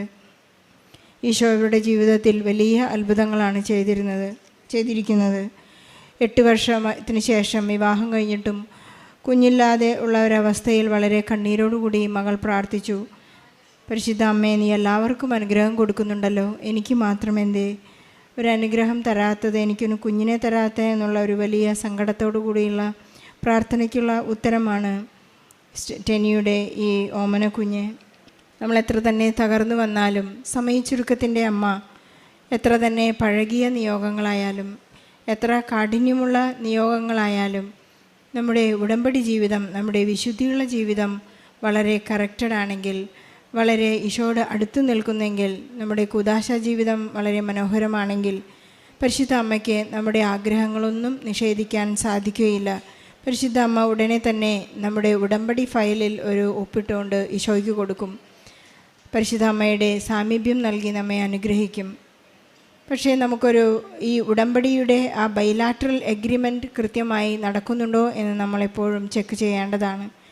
ഉടമ്പടിയിലെ നിയോഗങ്ങൾ, സാധ്യതകൾ വൈകുന്നുണ്ടെങ്കിൽ ഒരു പക്ഷേ ജോസഫ് അച്ഛൻ പറയുന്ന പോലെ നമുക്കൊരു വലിയ ഓഫറായിരിക്കും പരിശുദ്ധ അമ്മ ഈശോയിൽ നിന്ന് നമുക്ക് നേടിത്തരുന്നത്. അല്ലെങ്കിൽ നമ്മുടെ നിബന്ധനകളിൽ എന്തെങ്കിലും ഒരു കുറവ് അതിനുണ്ടായിരിക്കാം. ചിലരെങ്കിലും ഉടമ്പടിയെടുത്ത് ജോസഫ് അച്ഛൻ്റെ കൈവെപ്പ് ശുശ്രൂഷ സ്വീകരിച്ചു കഴിഞ്ഞാൽ പ്രാർത്ഥനയിൽ വളരെ മാന്ദ്യം കാണിക്കുന്നതായി കണ്ടിട്ടുണ്ട്. അച്ഛനിൽ നിന്ന് പ്രാർത്ഥന സ്വീകരിക്കുന്നതോ അല്ലയോ എന്നല്ല, ഈശോയോടുള്ള എൻ്റെ വിശ്വസ്തതയാണ് നമ്മുടെ ഉടമ്പടിയുടെ മെയിൻ ലക്ഷ്യം എന്ന് നാം മനസ്സിലാക്കേണ്ടിയിരിക്കുന്നു. അതുപോലെ തന്നെ ഈ സഹോദരിയുടെ ടെനിയുടെ സഹോദരൻ്റെ വിവാഹം വളരെ വൈകിയാണ്. ഉടമ്പടിയെടുത്ത് നിയോഗം വെച്ച് പ്രാർത്ഥിച്ചപ്പോൾ എത്ര തന്നെ വലിയ സങ്കടത്തോടെ ഇവർ നീങ്ങിക്കൊണ്ടിരുന്ന കാലഘട്ടത്തിൽ സഹോദരനെ ഒരു നല്ല ജീവിത പങ്കാളിയെ നൽകി ദൈവം അനുഗ്രഹിച്ചിരിക്കുകയാണ്. നമുക്കറിയാം, നമ്മുടെ പ്രാർത്ഥനകൾ എന്ന് പറയുന്നത് നമുക്ക് തരണേ, ലഭിക്കണേ എന്നല്ല, ദൈവനാമം മഹത്വപ്പെടട്ടെ എന്നായിരിക്കണം നമ്മുടെ പ്രാർത്ഥന എന്നെപ്പോഴും ബഹുമാനപ്പെട്ട ജോസഫ് അച്ഛൻ നമ്മെ ഓർമ്മിപ്പിക്കാറുണ്ട്. അച്ഛൻ്റെ എല്ലാ ധ്യാനങ്ങളും, നാം ഇന്ന് കേൾക്കുന്ന ധ്യാനങ്ങൾ പോലും അങ്ങനെയാണ്. ഈശോയെ സ്നേഹിക്കാൻ വേണ്ടിയായിരിക്കണം നാം ഉടമ്പടി ചെയ്യുന്നത്. വാഗ്ദാനങ്ങൾ വളരെ വലുതാണെങ്കിൽ നമ്മുടെ സ്നേഹം എത്രമാത്രം വലുതായിരിക്കണം എന്ന് നമ്മെ പഠിപ്പിക്കുന്ന ഒരുപാട് ധ്യാനങ്ങൾ നമ്മുടെ യൂട്യൂബിലുണ്ട്. നാം അത് വീണ്ടും വീണ്ടും കേൾക്കേണ്ടിയിരിക്കുന്നു. നാം വചനത്തിൽ വായിച്ചെടുക്കുന്നത് പോലെ ഇവൻ എന്തുകൊണ്ട് അന്ധനായി തീർന്നു എന്ന് ശിഷ്യന്മാർ ചോദിക്കുന്നതിന് ഉത്തരം ഇതാണ്: ഇവൻ്റെ മാതാപിതാക്കളുടെ പാപം കൊണ്ടോ മറ്റുള്ളവർ ചെയ്ത പാപം കൊണ്ടോ ഒന്നുമല്ല, ദൈവനാമം മഹത്വപ്പെടാനാണ് ഈശോ അത്ഭുതം പ്രവർത്തിക്കുന്നതും നമ്മുടെ ബലഹീനതകളും കുറവുകളും നമുക്കുണ്ടാകുന്നത്. നമ്മുടെ ബലഹീനതകളിലാണ് ഈശോയുടെ ശക്തി പ്രകടമാകുന്നതെന്ന് നമുക്ക് ഏറ്റുപറയാൻ മാത്രം നമുക്ക് വിശ്വാസമുണ്ടാകട്ടെ എന്ന് നമുക്ക് പ്രാർത്ഥിക്കുകയും ആഗ്രഹിക്കുകയും ചെയ്യാം. എനിക്കും കുടുംബത്തിനും ലഭിച്ച എല്ലാ അനുഗ്രഹങ്ങൾക്കും ഈശോയ്ക്കും പരിശുദ്ധാമ്മയ്ക്കും നന്ദി പറഞ്ഞുകൊണ്ട് നല്ല ഒരു കയ്യടിയോടെ ഈ സാക്ഷ്യം നമുക്ക് മാതാവിനും തിരുക്കുമാരനും ആദ്യമായി ഞാൻ കോടാനുകൂടി നന്ദി പറയുന്നു. ഈ അൾത്താരയിൽ കയറി സാക്ഷ്യം പറയാൻ എന്നെ അനുവദിച്ചതിന് നന്ദി പറയുന്നു. എൻ്റെ പേര് റീജ ബേബി. പത്തനംതിട്ട ജില്ലയിൽ കൂടൽ എന്ന സ്ഥലത്തു നിന്നാണ് വരുന്നത്. ഞാൻ ആദ്യമായി ഉടമ്പടി എടുത്തത് 4/11/2024 അന്ന് മുതൽ തന്നെ ഞാൻ മാതാവിൻ്റെ കാശ് രൂപം ധരിച്ചാണ് പ്രാർത്ഥിച്ചുകൊണ്ടാണ് ഞാൻ എല്ലാ യാത്രയിലും പോവാറുള്ളത്. കഴിഞ്ഞ ഡിസംബർ മാസം മൂത്ത മകളുടെ സ്കൂളിലെ മീറ്റിങ്ങിന് പോകാൻ ഇറങ്ങവേ എൻ്റെ സ്കൂട്ടറിൽ ഒരു കാർ വന്ന് തട്ടുകയുണ്ടായി. അപ്പോൾ ഞാൻ റോഡിലേക്ക് നല്ല രീതിയിൽ ഹെൽമറ്റ് വരെ തെറിച്ചു പോയി. ഞാൻ അത്രയും ആ ഒരു വേഗതയിൽ ഞാൻ റോഡിലോട്ട് തെറിച്ച് വീഴുകയുണ്ടായി. അപ്പോൾ എന്നെ എന്താ പറയേണ്ടതെന്ന് എനിക്കറിയില്ല. അത്രയും കണ്ടു നിന്നവരെല്ലാം സത്യം പറഞ്ഞാൽ പേടിച്ചു പോയി. പുനലൂർ മൂവാറ്റുപുഴ റോഡാണ്. അത് പറയുമ്പോൾ നമുക്കറിയാം എത്രത്തോളം തിരക്കുള്ള ഒരു റോഡാണെന്ന്. അപ്പം ഞാൻ റോഡിലോട്ട് തന്നെയാണ് തെറിച്ച് വീണത്. അപ്പം എല്ലാവരും പെട്ടെന്ന് പ്രതീക്ഷിക്കുന്നതിനപ്പുറം എല്ലാവരും ഓടിക്കൂടുകയും എല്ലാം ചെയ്തു. അപ്പോൾ അമ്മ മാതാവും തിരുക്കുമാരനും എൻ്റെ കൂടെ ഉണ്ടെന്ന് എനിക്ക് ആ നിമിഷം മനസ്സിലായി. കാരണം വെച്ചാൽ ചെറിയ നിസാര പരുക്കുകളോടുകൂടെ എന്നെ അമ്മ മാതാവും തിരുക്കുമാരനും അവരുടെ ഉള്ളം കയ്യിൽ എന്നെ സംരക്ഷിച്ചു. ഞാൻ എൻ്റെ അമ്മ മാതാവിനും തിരുക്കുമാരനും ഇപ്പോൾ അതിന് നന്ദി പറയുന്നു.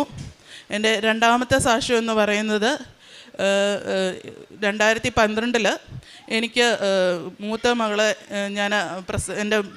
മൂത്ത മകളെ പ്രസവിച്ച് കഴിഞ്ഞ് 2012 എനിക്കൊരു 1.5 കൊല്ലം PCODയുടെ നല്ല ബുദ്ധിമുട്ടുണ്ടായിരുന്നു. എന്ന് പറയുന്നത് ഓവർ ബ്ലീഡിങ്ങാണ്.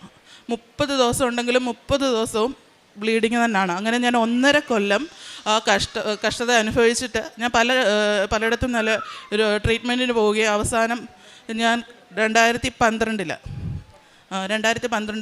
ഞാൻ അതിന് ട്രീറ്റ്മെൻറ്റ് എടുക്കുകയും അത് കുറച്ച് മാറ്റങ്ങൾ മരുന്ന് കഴിച്ചതിനെ തുടർന്ന് മാറ്റങ്ങൾ സംഭവിക്കുകയും ചെയ്തു. എനിക്ക് കഴിഞ്ഞ മെയ് മാസം പിന്നെയും അതുപോലെ തന്നെ എനിക്ക് നല്ല ബുദ്ധിമുട്ടുണ്ടായി. അത് കഴിഞ്ഞ് അപ്പോൾ ഞാൻ ഇവിടെ വന്ന് മാതാവിനോട് പ്രാർത്ഥിക്കുകയും അന്ന് ശുശ്രൂഷയിലായിരുന്ന അച്ഛൻ്റെ കൈവപ്പ് വഴി ആ നിമിഷം തന്നെ എനിക്കൊരു ഒരു കൈവപ്പ് വഴി നല്ലൊരു രോഗസൗഖ്യം എനിക്ക് നൽകി അനുഗ്രഹിച്ചതിന് അമ്മ മാതാവിനും തിരുക്കുമാരനും ഞാൻ കോടാനുകോടി നന്ദി പറയുന്നു. അച്ഛൻ്റെ കൈവപ്പ് ശുശ്രൂഷയിലൂടെ ലഭിച്ച കൃപകൾക്കായി അമ്മ മാതാവിനും തിരുക്കുമാരനും കോടാനുകോടി ഞാൻ നന്ദി പറയുന്നു. കഴിഞ്ഞ മെയ് മാസം 2025 മെയ് മാസത്തിലാണ്. എൻ്റെ അടുത്ത സാക്ഷ്യം എന്ന് പറയുന്നത് എൻ്റെ ഇളയ മകളെ കുറിച്ചുള്ളതാണ്. ഇളയ മകൾ ഞാൻ മാസം തികയാതെയാണ് പ്രസവിച്ചത്. അപ്പോൾ അന്ന് മുതൽ തന്നെ കുഞ്ഞിന് കുറേ ആരോഗ്യ പ്രശ്നങ്ങളുണ്ട്. സംസാരിക്കുമ്പോൾ നല്ല വിക്ക് അനുഭവപ്പെടുന്നുണ്ടായിരുന്നു. കുഞ്ഞിന് ഭയങ്കര ബുദ്ധിമുട്ടായിരുന്നു. കുഞ്ഞിന് മൊത്തത്തിൽ ശാരീരിക ബുദ്ധിമുട്ടുകളുണ്ടായിരുന്നു. ഞാൻ ഇവിടുന്ന് വന്ന് ഉടമ്പടി എടുത്ത പിന്നെ വ്യഞ്ചരിച്ച വസ്തുക്കൾ കുഞ്ഞിന് പ്രത്യേകിച്ച് ഉപ്പും എണ്ണയെല്ലാം കൊടുത്ത് കുഞ്ഞിന് ഡെയിലി എല്ലാ ദിവസവും ഞാൻ കുഞ്ഞിനത് കൊടുക്കുകയും സത്യം പറഞ്ഞാൽ ഞാൻ അറിഞ്ഞിട്ട് പോലും ഇല്ല കുഞ്ഞിന് എപ്പോഴാണ് സത്യം പറഞ്ഞാൽ മാറ്റം സംഭവിച്ചതെന്ന് പോലും ഞാൻ ശ്രദ്ധിച്ചിട്ടില്ല. സത്യം പറഞ്ഞാൽ തുടക്കമൊന്നും ഞാൻ അറിഞ്ഞിട്ട് പോലും ഇല്ല. ഇപ്പോൾ കുറേ ദിവസങ്ങൾ മുന്നോട്ട് പോയി കഴിഞ്ഞാണ് ഞാനൊരു കുഞ്ഞിന് ഇത്രത്തോളം മാറ്റം ഉണ്ടായെന്ന് എൻ്റെ ശ്രദ്ധ വരിക. ഇപ്പം ഒട്ടും ബുദ്ധിമുട്ടില്ലെന്ന് തന്നെ പറയാം. കുഞ്ഞിന് നല്ല രീതിയിൽ സംസാരിക്കാൻ സാധിക്കുന്നുണ്ട്. അതുപോലെ തന്നെ കുഞ്ഞിന് എപ്പോഴും ഈ നടക്കുമ്പോഴും എടുക്കുമ്പോഴും ഒക്കെ കാലിന് ബുദ്ധിമുട്ടുണ്ടായിരുന്നു. അപ്പോൾ അതിനുവേണ്ടി ഞാൻ ഹോസ്പിറ്റലിൽ കൊണ്ടുപോയി. അപ്പം ഹോസ്പിറ്റലിൽ കൊണ്ടുപോയപ്പോൾ ഡോക്ടർ പറഞ്ഞു എക്സ്റേ എടുത്ത് നോക്കണം, കുഞ്ഞിങ്ങനെ ജനിച്ചതും ബുദ്ധിമുട്ടും ഒക്കെ ഉണ്ടായതുകൊണ്ട് നമുക്കതൊന്ന് എക്സ്റേ എടുത്ത് നോക്കിയിട്ട് ബാക്കി കാര്യങ്ങളൊക്കെ പറയാം എന്നാണ് ഡോക്ടർ എന്നോട് പറഞ്ഞത്.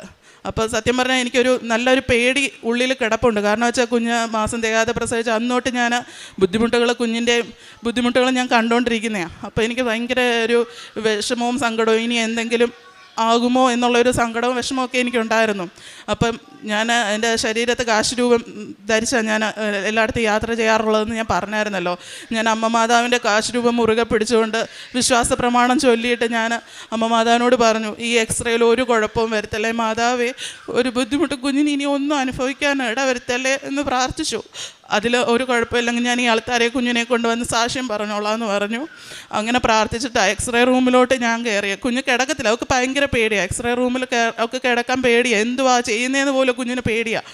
അപ്പം റിസൾട്ട് വന്നപ്പോൾ ഡോക്ടർ പറഞ്ഞു കുഞ്ഞിന് ഒരു കുഴപ്പവും ഇല്ല, സുഖമായിട്ടിരിക്കുന്നു, അവൾക്ക് യാതൊരു പ്രശ്നമില്ല, കാലിൻ്റെ ഈ പ്രായത്തിൻ്റേതായിട്ടുള്ള ചെറിയ എന്തോ ബുദ്ധിമുട്ടുകളേ ഉള്ളൂ, വേറെ ഒരു പ്രശ്നവും ആ എക്സ്റേയിലില്ല എന്ന് പറഞ്ഞു. അതിന് എൻ്റെ അമ്മ മാതാവിന് തിരുക്കുമാരന് ഞാൻ കോടാനുകൂടി ഞാൻ നന്ദി പറയുന്നു. എൻ്റെ അടുത്ത സാക്ഷ്യം എന്ന് പറയുന്നത് എൻ്റെ മൂത്ത മകളെക്കുറിച്ചുള്ളതാണ്. കുഞ്ഞിന് കഴിഞ്ഞ ഫെബ്രുവരി മാസം 2025 ഒരു USSൻ്റെ സ്കോളർഷിപ്പ് ഉണ്ടായിരുന്നു ഗവൺമെൻറ്റിൻ്റെ. അപ്പം അത് ആദ്യമായിട്ടാണ് കുഞ്ഞ് ഈ OMR ഷീറ്റിലൊക്കെ എക്സാം എഴുതുന്നത്. അതിൻ്റേതായിട്ടുള്ള ബുദ്ധിമുട്ടുകൾ എല്ലാവർക്കും അറിയാം. PSC ടെസ്റ്റ് പോലുള്ള ഒരു തുടക്കമാണ് അത്. അപ്പോൾ കുഞ്ഞിന് ഭയങ്കര പ്രയാസവും ബുദ്ധിമുട്ടും ഒക്കെ ആയിരുന്നു. അതെങ്ങനെയാണ് ചെയ്യുക, എടുക്കുക എന്നൊക്കെ ഒരു ഭയങ്കര ടെൻഷനും ബുദ്ധിമുട്ടും സങ്കടം വന്ന് എന്നോട് എപ്പോഴും പറയും. പരീക്ഷയുടെ മോഡൽ എക്സാം കഴിഞ്ഞിട്ട് വന്നപ്പോഴും ഒക്കെ എന്നോട് പറയുമായിരുന്നു. അപ്പം ഞാൻ അന്ന് ആ പരീക്ഷയുടെ ദിവസം ഞാനും കുഞ്ഞും കൂടെ പരീക്ഷയ്ക്ക് പോകുന്നതിന് മുമ്പ് അമ്മ മാതാവിനോടും തിരുക്കുമാരനോടും പ്രാർത്ഥിച്ചിട്ട് വെഞ്ചരിച്ച സാധനങ്ങൾ ഞാൻ കുഞ്ഞിന് കൊടുക്കുകയുണ്ടായി. കുഞ്ഞ് അത് OMR ഷീറ്റിലും ഹോൾ ടിക്കറ്റിലും ഇട്ട് പ്രാർത്ഥിക്കുകയും അതിനെ തുടർന്ന് കുഞ്ഞിന് ആ സ്കോളർഷിപ്പ് ലഭിക്കുകയും ചെയ്തു. അതിന് അമ്മ മാതാവിനും തിരുക്കുമാരനും ഞാൻ കോടാനുകൂടി നന്ദി പറയുന്നു. അതുപോലെ തന്നെ ഞാൻ ഡെയിലി ബ്ലെസ്സിങ്ങും നമ്മുടെ അച്ഛൻ്റെ ചൊവ്വാഴ്ചത്തെ ഉടമ്പടി ധ്യാനം ഒക്കെ കൂടുകയും ചെയ്യുന്നുണ്ട്.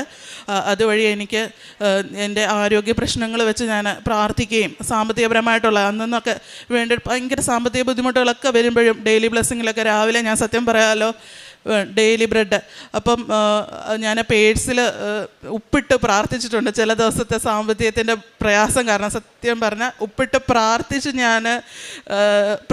ഞാൻ ആ മുട്ടുകുത്തി എണ്ണിക്കുന്നതിന് മുമ്പ് ഫോണിൽ മെസ്സേജ് വന്നിട്ടുണ്ട്. സത്യം പറഞ്ഞാൽ അക്കൗണ്ടിൽ പൈസ വന്നിട്ട് അത്രയ്ക്ക് സന്തോഷം ഉണ്ടായിട്ടുണ്ട്. അത്രയും സാമ്പത്തികപരമായിട്ടും ആരോഗ്യപരമായിട്ടും ഒക്കെ എൻ്റെ അമ്മ മാതാവും തിരുക്കുമാരനും എന്നെ മുന്നോട്ട് നടത്തുന്നുണ്ട്. അതിന് പ്രത്യേകം നന്ദി പറയുന്നു. എൻ്റെ ആത്മീയ ജീവിതത്തിലുണ്ടായ കാര്യങ്ങൾ എന്ന് പറഞ്ഞാൽ കൂടുതലായി തീഷ്ണതയോടെ വിശുദ്ധ കുർബാനയിലൊക്കെ എല്ലാ ദിവസവും ദിവസങ്ങളിലൊക്കെ പോകാൻ സാധിക്കുന്നുണ്ട്. അതുപോലെ 2 ആഴ്ച കൂടുമ്പം വിശുദ്ധ കുമ്പസാരം നടത്താനും ഒക്കെ സാധിക്കുന്നുണ്ട്. ബൈബിൾ കൂടുതലായി വായിക്കാനൊക്കെ തുടങ്ങി. കാരുണ്യപ്രവർത്തികൾ എന്ന് പറയുന്നത് രോഗാവസ്ഥയിലായിരിക്കുന്ന ഈ ഓൺലൈനിലൊക്കെ മറ്റ് ചെറിയ ക്യാൻസർ അങ്ങനെ വലിയ വലിയ അസുഖങ്ങളായിട്ട് ഭാരപ്പെടുന്നവരൊക്കെ ഓൺലൈനിൽ കാണുമ്പോൾ നമ്മുടെ വലിയ സാമ്പത്തികമൊന്നും അല്ല, എന്നാൽ പോലും ചെറിയ രീതിയിൽ സാമ്പത്തികപരമായിട്ടും ഒക്കെ സഹായിക്കാറുണ്ട്. അതുപോലെ റോഡരികിലും അനാഥാലയങ്ങളിലൊക്കെ ആയിരിക്കുന്ന മക്കൾക്ക് ചെറിയ ഭക്ഷണപ്പൊതികളൊക്കെ കൊടുക്കാറുണ്ട്. പ്രേക്ഷിത പ്രവർത്തനം എന്ന് പറയുന്നത് നമ്മുടെ കൃപാസനത്തിലെ പത്രം അക്രൈസ്തവരായ മക്കൾക്ക് ഞാൻ സാക്ഷ്യം പറഞ്ഞ് കൊടുക്കാറുണ്ട്. എനിക്ക് കിട്ടിയ അമ്മ മാതാവ് വഴി കിട്ടിയ എല്ലാ കൃപകൾ ഞാൻ പറഞ്ഞു കൊടുക്കും. സാക്ഷ്യം പറഞ്ഞാണ് ഞാൻ പത്രം മറ്റുള്ളവർക്ക് കൈമാറുന്നത്. അമ്മ മാതാവിനും തിരുക്കുമാരനും കോടാനുകൂടി നന്ദി പറഞ്ഞുകൊണ്ട് എൻ്റെ സാക്ഷ്യം നിർത്തുന്നു. സങ്കീർത്തനങ്ങൾ 34 5 മുതൽ 7 വരെ തിരുവചനങ്ങൾ. അവിടുത്തെ നോക്കിയവർ പ്രകാശിതരായി, അവർ ലജ്ജിതരാവുകയില്ല. ഈ എളിയവൻ നിലവിളിച്ചു, കർത്താവ് കേട്ടു, എല്ലാ കഷ്ടതകളിൽ നിന്ന് അവനെ രക്ഷിക്കുകയും ചെയ്തു. കർത്താവിൻ്റെ ദൂതൻ ദൈവഭക്തരുടെ ചുറ്റും പാളയമടിച്ച് അവരെ രക്ഷിക്കുന്നു. റിജ ബേബി എന്ന ഈ സഹോദരിയും മക്കളും ഉടമ്പടി ജീവിതത്തിൽ ലഭിച്ച തുടർച്ചയായ ദൈവിക സംരക്ഷണത്തെയും സൗഖ്യാനുഭവങ്ങളെയും വിജയങ്ങളെയുമാണ് അമ്മയുടെ തിരുനടയിൽ സാക്ഷ്യമായി രേഖപ്പെടുത്തിയത്. ആദ്യത്തേത് അവിചാരിതമായുണ്ടായ ഒരു വാഹന അപകടത്തിൽ സഹോദരിക്ക് അമ്മ മാതാവ് നൽകിയ സംരക്ഷണമാണ്. നമുക്കറിയാം, നമ്മുടെ ഉടമ്പടി കാശുരൂപം അതൊരു ദൈവിക സംരക്ഷണത്തിൻ്റെ അടയാളമായി നമ്മുടെ ജീവിതത്തോട് നമ്മൾ ചേർത്ത് പിടിക്കുന്നതാണ്. ഉടമ്പടി ജീവിതത്തിൻ്റെ ഏറ്റവും അമൂല്യമായ ഒരു വസ്തു കൂടെയാണ് ഉടമ്പടി കാശുരൂപം എന്നത്. അതുകൊണ്ടാണ് ജോസഫ് അച്ഛൻ എപ്പോഴും ഉടമ്പടി കാശുരൂപമാണ് ഉടമ്പടിയുടെ അടയാളം എന്ന് പറയുന്നത്.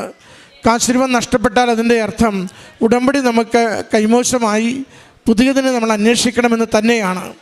അതുകൊണ്ട് ഉടമ്പടി കാശുരൂപം അത് ദൈവിക സംരക്ഷണത്തിൻ്റെ അടയാളമായി അമ്മ മാതാവിൻ്റെ ചിത്രം ആലേഖനം ചെയ്തുകൊണ്ട് അമ്മയെ വിളിച്ച് പ്രാർത്ഥിക്കുകയും അമ്മയെ നാം പോകുന്ന ജീവിതത്തിൻ്റെ ഓരോ ഇടങ്ങളിലേക്കും കൂട്ടിക്കൊണ്ടു പോവുകയും ചെയ്യുമ്പോൾ അമ്മ നമുക്ക് ആകസ്മികമാകുന്ന എല്ലാ ജീവിത പ്രശ്നങ്ങൾക്കും സംരക്ഷണവും സഹായവും ഒരുക്കി കാത്തുകൊള്ളുമെന്ന വലിയൊരു ബോധ്യം, വലിയൊരു സംരക്ഷണ കവചം ആയിരങ്ങൾക്ക് നൽകുന്നത് ഉടമ്പടി സാക്ഷ്യങ്ങളിൽ നമുക്ക് കേൾക്കുവാനാകും.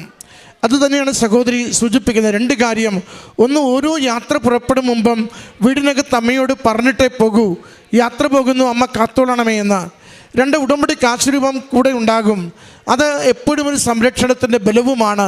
ആ രണ്ട് സംരക്ഷണത്തിൻ്റെ ഒരു പ്രാർത്ഥനയും ഒരു അടയാളവും അത് അപചാരിതമുണ്ടായ ആ അപകടാവസ്ഥയിൽ, ആ വാഹന അപകടത്തിൽ നിസ്സാര പരിക്കുകളോടെ വലിയ ക്ലേശമൊന്നുമില്ലാതെ സഹോദരിയെ സംരക്ഷിച്ചതിനെയാണ് സാക്ഷ്യപ്പെടുത്തിയത്. മക്കൾക്കുണ്ടായ രോഗസൗഖ്യവും സഹോദരിക്കുണ്ടായ രോഗസൗഖ്യങ്ങളും അതിന് ഉടമ്പടി നേർച്ച വസ്തുക്കളുടെ, പ്രത്യേകിച്ച് ഉടമ്പടി ഉപ്പിൻ്റെ ഉപയോഗത്തെക്കുറിച്ചും സൂചിപ്പിച്ചു.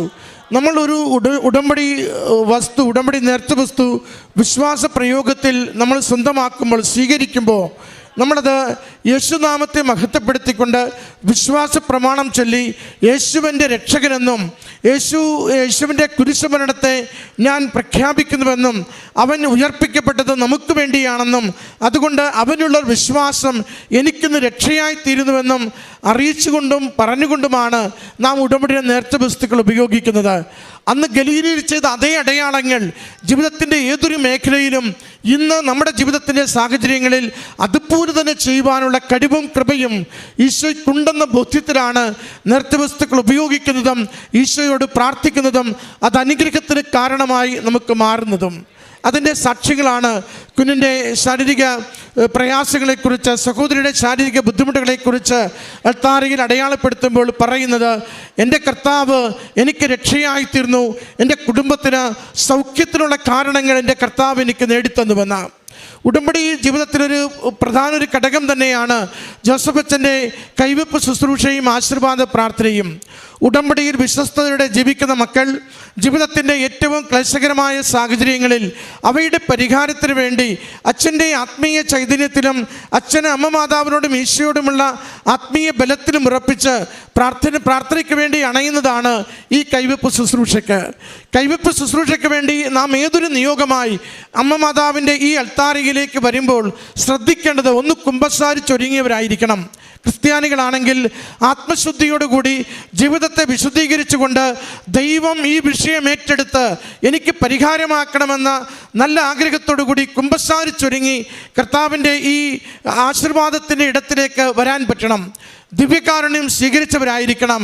ദൈവകൃപയിൽ നിറഞ്ഞുകൊണ്ട് അമ്മയുടെ കരങ്ങളിലേക്ക്, ഈശോയുടെ കരങ്ങളിലേക്ക് നമ്മുടെ ജീവിതത്തിൻ്റെ ഏതൊരു വിഷയത്തെയും അച്ഛനെ ഏൽപ്പിച്ചു കൊടുക്കുമ്പോൾ അത് നമുക്ക് അമ്മയുടെ സന്ദേശമായും ഈശോയുടെ അനുഗ്രഹമായും ജീവിതത്തിൽ മാറിക്കൊണ്ടിരിക്കും. ഒരുക്കമില്ലാതെ, വേണ്ടത്ര തീഷ്ണതയില്ലാതെ, വിശ്വാസമില്ലാതെ യാതൊരു കാരണവശാലും ഈ കൈവെപ്പ് ശുശ്രൂഷയ്ക്ക് വേണ്ടി അൾത്താരയിലേക്ക് നമ്മൾ വരരുത്. അത് നമുക്ക് പാഴ്പണിയാണ്, ഒരു പ്രയോജനവുമില്ലാത്ത കാര്യമാണ്. അതുകൊണ്ടാണ് അച്ഛൻ എപ്പോഴും പറയും, ഈ അമ്മ മാതാവും ഈശോയും സവിശേഷമാവിധം ആഗ്രഹത്തോടു കൂടി നമ്മുടെ ജീവിത വിഷയങ്ങൾ ഏറ്റെടുക്കുവാൻ വേണ്ടി തികഞ്ഞ സാന്നിധ്യത്തോടു കൂടി നിൽക്കുന്ന നിമിഷങ്ങളിൽ നമ്മൾ തന്നെ നമ്മളെ പൂർണ്ണമായി ദൈവകരങ്ങളിലേക്ക് വിട്ടുകൊടുക്കുന്നവരാകണം. നമുക്ക് ഈ കൈവെപ്പ് ശുശ്രൂഷയ്ക്ക് വരുമ്പോൾ ഇപ്പോൾ അത്യാവശ്യ വിഷയങ്ങൾ, ക്യാൻസർ രോഗമാണ്, ഈ ആഴ്ച പരീക്ഷയാണ്, ആ വിഷയങ്ങൾ അപ്പോൾ തന്നെ ഉടമ്പടി എടുക്കുമ്പോൾ തന്നെ പ്രാർത്ഥനയ്ക്ക് വേണ്ടി നമുക്ക് അവസരം കിട്ടുന്നതിന് കാരണം നമ്മൾ ദൈവത്തോട് വിശ്വസ്തത പുലർത്തിക്കൊണ്ട് ജീവിക്കുമെന്ന് വാഗ്ദാനം ചെയ്യുന്നത് കൊണ്ടാണ്. അച്ഛൻ്റെ ഈ ആശീർവാദം കിട്ടിക്കഴിയുമ്പോൾ നമ്മൾ ഉടമ്പടി ജീവിതം ഉഴപ്പുകയാണെങ്കിൽ, ഇത് ഇന്നലെ എന്നെ അറിയാവുന്നവൻ, നാളെ എന്നെ കാണുന്നവൻ, ഇന്നെൻ്റെ മനസ്സറിയുന്നവൻ, അവൻ എന്താണോ വേണ്ടത് അത് മാത്രമേ തരികയുള്ളൂ. അതുകൊണ്ട് അച്ഛൻ്റെ അരികിൽ പ്രാർത്ഥിക്കുവാൻ വരുമ്പോൾ വളരെ സീരിയസ് ആയി ഉടമ്പടി ജീവിക്കുമെന്ന് ഉറപ്പിച്ചു വേണം നാം ഈ കൈവെപ്പ് ശുശ്രൂഷയ്ക്ക് വേണ്ടി മുട്ടുകുത്തുവാൻ. അങ്ങനെ ആരൊക്കെ ദൈവത്തിന് ജീവിതം ഉടമപ്പെടുത്തിക്കൊണ്ട് ദൈവസന്നിധിയിൽ മുട്ടുമടക്കുന്നുവോ ആ ജീവിതങ്ങളൊക്കെ അനുഗ്രഹിക്കപ്പെടുന്നത് കാണുവാനാവും. സഹോദരി പറയുന്നുണ്ട്, എൻ്റെ PCOD വിഷയങ്ങളും വെരി ഹൈ ബ്ലീഡിങ്ങും ഒക്കെയായി ഞാൻ വന്ന് പ്രാർത്ഥിച്ചു പോയി കഴിയുമ്പോൾ ഒരച്ഛൻ ഇവിടെ ബ്ലെസ്സിങ്ങിന് വേണ്ടി ഉണ്ടായിരുന്നു. അച്ഛൻ്റെ കയ്യിൽ ഞാൻ വിഷയം പറഞ്ഞു, പ്രാർത്ഥിച്ചു. വീട്ടിൽ ചെല്ലുന്നതിന് മുമ്പ് തന്നെ എൻ്റെ രോഗം പൂർണ്ണമായി സൗഖ്യപ്പെട്ടു വന്ന. ദൈവത്തിനൊന്നും അസാധ്യമല്ല. എത്ര വർഷം പഴകിയെന്ന് വിഷയമല്ല. 2012 തുടങ്ങിയ വിഷയമാണ് 2025 തീർന്നുവെന്ന് 13 വർഷത്തെ ദുരിതങ്ങളാണ് ഒറ്റ പ്രാർത്ഥന വഴി അത് സൗഖ്യത്തിലേക്ക് നയിച്ചുവെന്ന് സഹോദരി അൽത്താരയിൽ സാക്ഷ്യപ്പെടുത്തുന്നത്. പ്രിയമുള്ളവരെ, നമ്മുടെ ജീവിതം എത്ര കണ്ട് തകർന്നതാവട്ടെ, ക്ലേശമുള്ളതാവട്ടെ, രോഗാതുരമാവട്ടെ, അമ്മ മാതാവിൻ്റെ കരങ്ങളിലൂടെ ഈശോയ്ക്ക് കൊടുക്കുവാൻ സന്നദ്ധമാണെങ്കിൽ അമ്മയും തിരുക്കുമാരനും ജീവിതം ഏറ്റെടുക്കുന്നതും സുരക്ഷിതമാക്കുന്നതും സൗഖ്യപ്പെടുത്തുന്നതും നിരന്തരം നമ്മൾ അനുഭവിച്ചു കൊണ്ടിരിക്കും. നമ്മുടെ ജീവിതങ്ങളെയും അമ്മ സഹായിക്കണമേ എന്ന് പ്രാർത്ഥിച്ചുകൊണ്ട് ഈ കുടുംബത്തെ പ്രത്യക്ഷീകരണത്തിൻ്റെ സാക്ഷികളാക്കിയതിന് നന്ദി പറഞ്ഞ് കരങ്ങളടിച്ചുകൊണ്ട് ഈ സാക്ഷ്യം അമ്മ മാതാവിനും ഈശോയ്ക്കും സമർപ്പിക്കാം. എൻ്റെ പേര് സുനി വിനോദ്. ഇത് വിനോദ് എൻ്റെ ഭർത്താവാണ്. ഇത് ഹെസ്വ വിനോദ് എൻ്റെ മകളാണ്. ഞാനിവിടെ ആദ്യമായി ഉടമ്പടി എടുക്കാനായിട്ട് വന്നത് എൻ്റെ ഭർത്താവിൻ്റെ ചേച്ചി പറഞ്ഞിട്ടാണ്. മെയ് മാസം 31-ാം തീയതി 2024 ആദ്യമായി ഇവിടെ ഉടമ്പടി എടുക്കാനായിട്ട് വന്നത്. എനിക്ക് ആദ്യം ഉടമ്പടീനെ കുറിച്ച് ഒന്നും തന്നെ അറിയില്ലായിരുന്നു. എൻ്റെ സ്വദേശം അടിമലത്തുറയാണ്. അടിമലത്തുറയുള്ള മേരി ചേച്ചി എല്ലാ ആഴ്ചയിലും ഇവിടെ കൃപാസനത്തിലോട്ടൊക്കെ വണ്ടി വിടുമായിരുന്നു. അപ്പോൾ അങ്ങനെയാണ് ഞാൻ ആ വണ്ടിയിൽ കയറി ആദ്യമായി ഈ കൃപാസനം മാതാവിൻ്റെ പള്ളിയിലേക്ക് എത്തുന്നത്.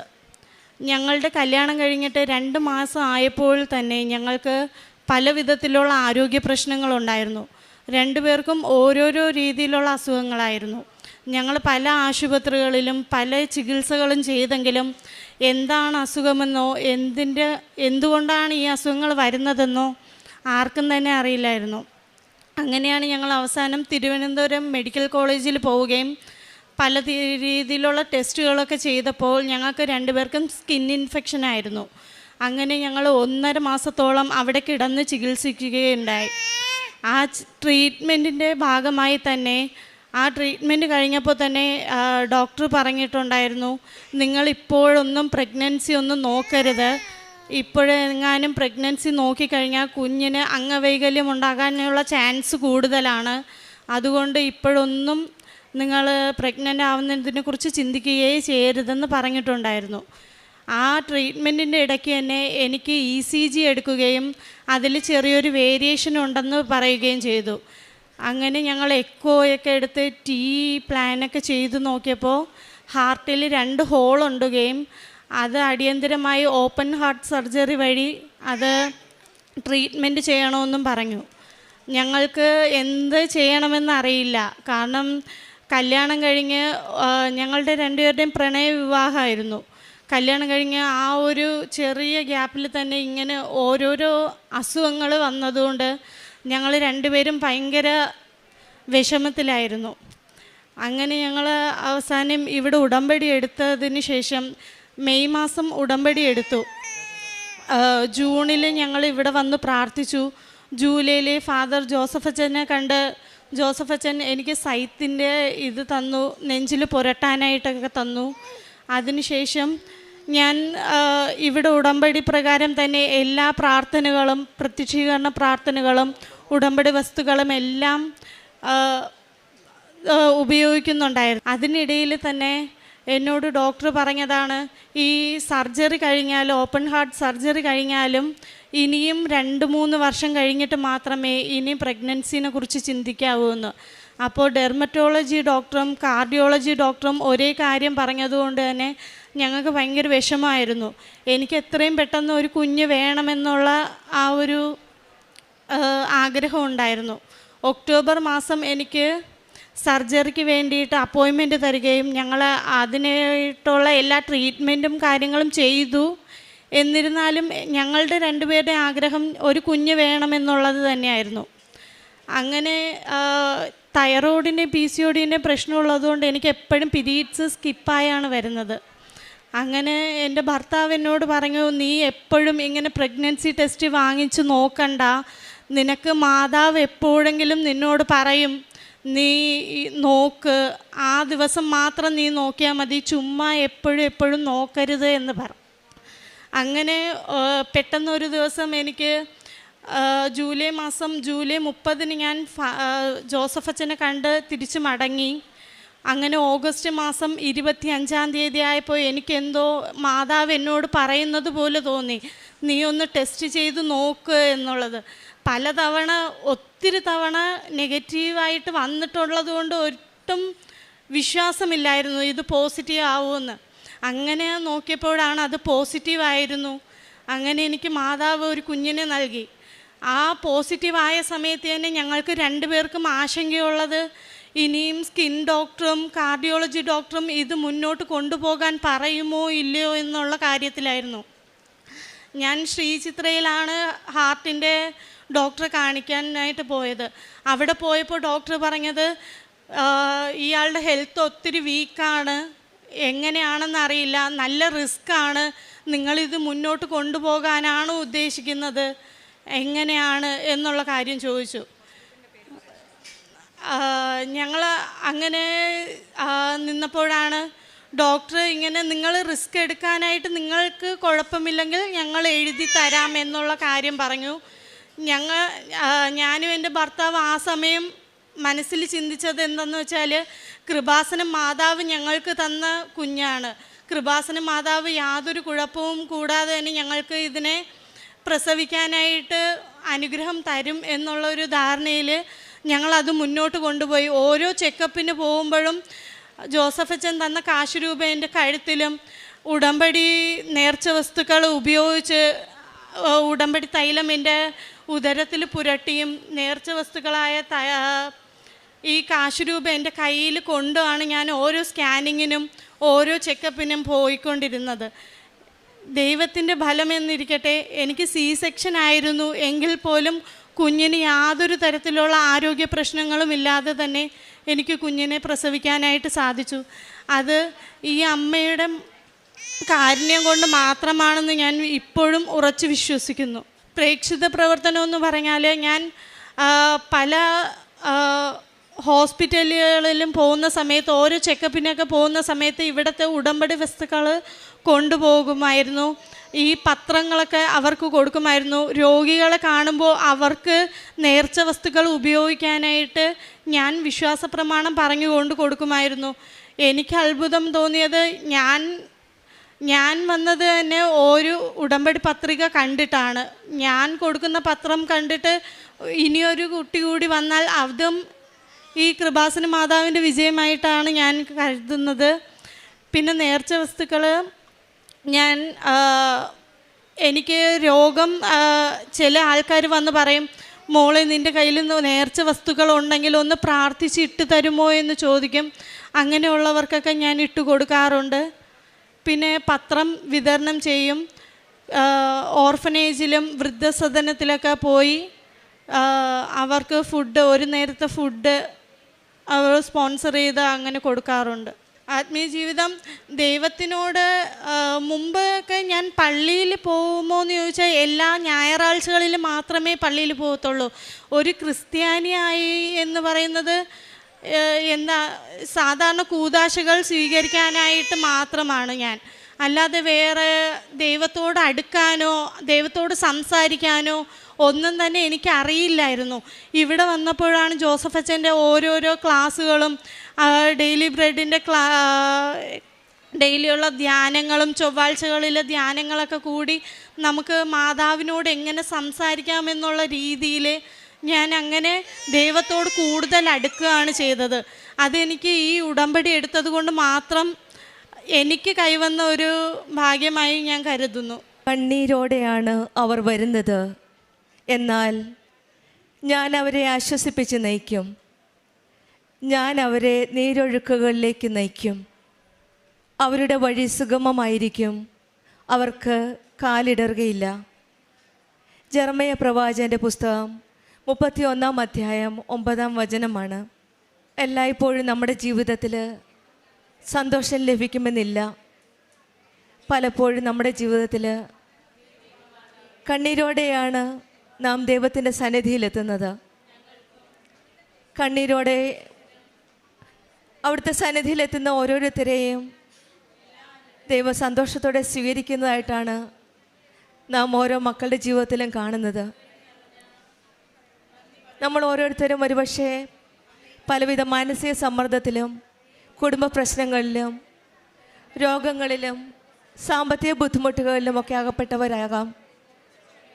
പരിശുദ്ധ അമ്മ ജീവനോടെ പ്രത്യക്ഷപ്പെട്ട ഈ ആലയത്തിലെത്തുമ്പോൾ, ഈ സന്നിധിയിലിരിക്കുമ്പോൾ നമ്മുടെ കണ്ണുനീർ കാണുന്ന ഒരു ദൈവമാണ് നമ്മുടെ കൂടെയുള്ളതെന്നും ആ കണ്ണുനീർ കാണുന്ന ദൈവത്തിൻ്റെ അടുത്തിലേക്ക് നമ്മുടെ കരങ്ങൾ പിടിച്ചുകൊണ്ട് പോകുന്ന, നമ്മെ സംരക്ഷിക്കുന്ന ഒരു അമ്മയാണ് ഈ ആലയത്തിലുള്ളതെന്നുമുള്ള വിശ്വാസമാണ് നമ്മുടെ പ്രാർത്ഥന ദൈവം കേൾക്കുന്നുണ്ട് എന്നൊരു വിശ്വാസത്തിലേക്ക് നമ്മെ നയിക്കുന്നത്.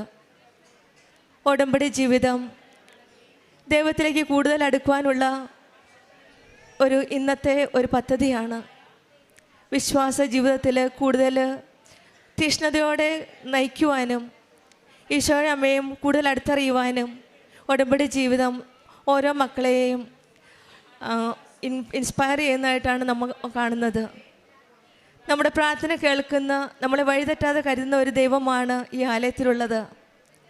ഒരിക്കലും നമ്മളെ നഷ്ടപ്പെടാൻ ആഗ്രഹിക്കാത്ത ഒരു ദൈവം, നമ്മെ സ്നേഹത്തോടെ കരുതലോടെ നമ്മുടെ കരങ്ങൾ പിടിച്ച് മുന്നോട്ട് നയിക്കുന്ന ഒരു ദൈവം. അങ്ങനെയുള്ള ഒരു ദൈവത്തിൻ്റെ ഒരു സാക്ഷ്യമാണ്, അങ്ങനെയുള്ള ഒരു അമ്മയുടെ, പരിശുദ്ധ അമ്മയുടെ ഒരു പ്രത്യക്ഷീകരണത്തിൻ്റെ ഒരു സാക്ഷ്യമാണ് സുനി വിനോദ് എന്ന മകൾ നമ്മളോട് പങ്കുവച്ചത്. ജസ്റ്റ് മാരീഡ്, പുതിയ ഒരു ജീവിതം നയിക്കുകയാണ്. 2 മാസത്തിനുള്ളിലാണ് വളരെ കോംപ്ലിക്കേറ്റഡ് ആയിട്ടുള്ള ഹെൽത്ത് ഇഷ്യൂസ് വന്നത്.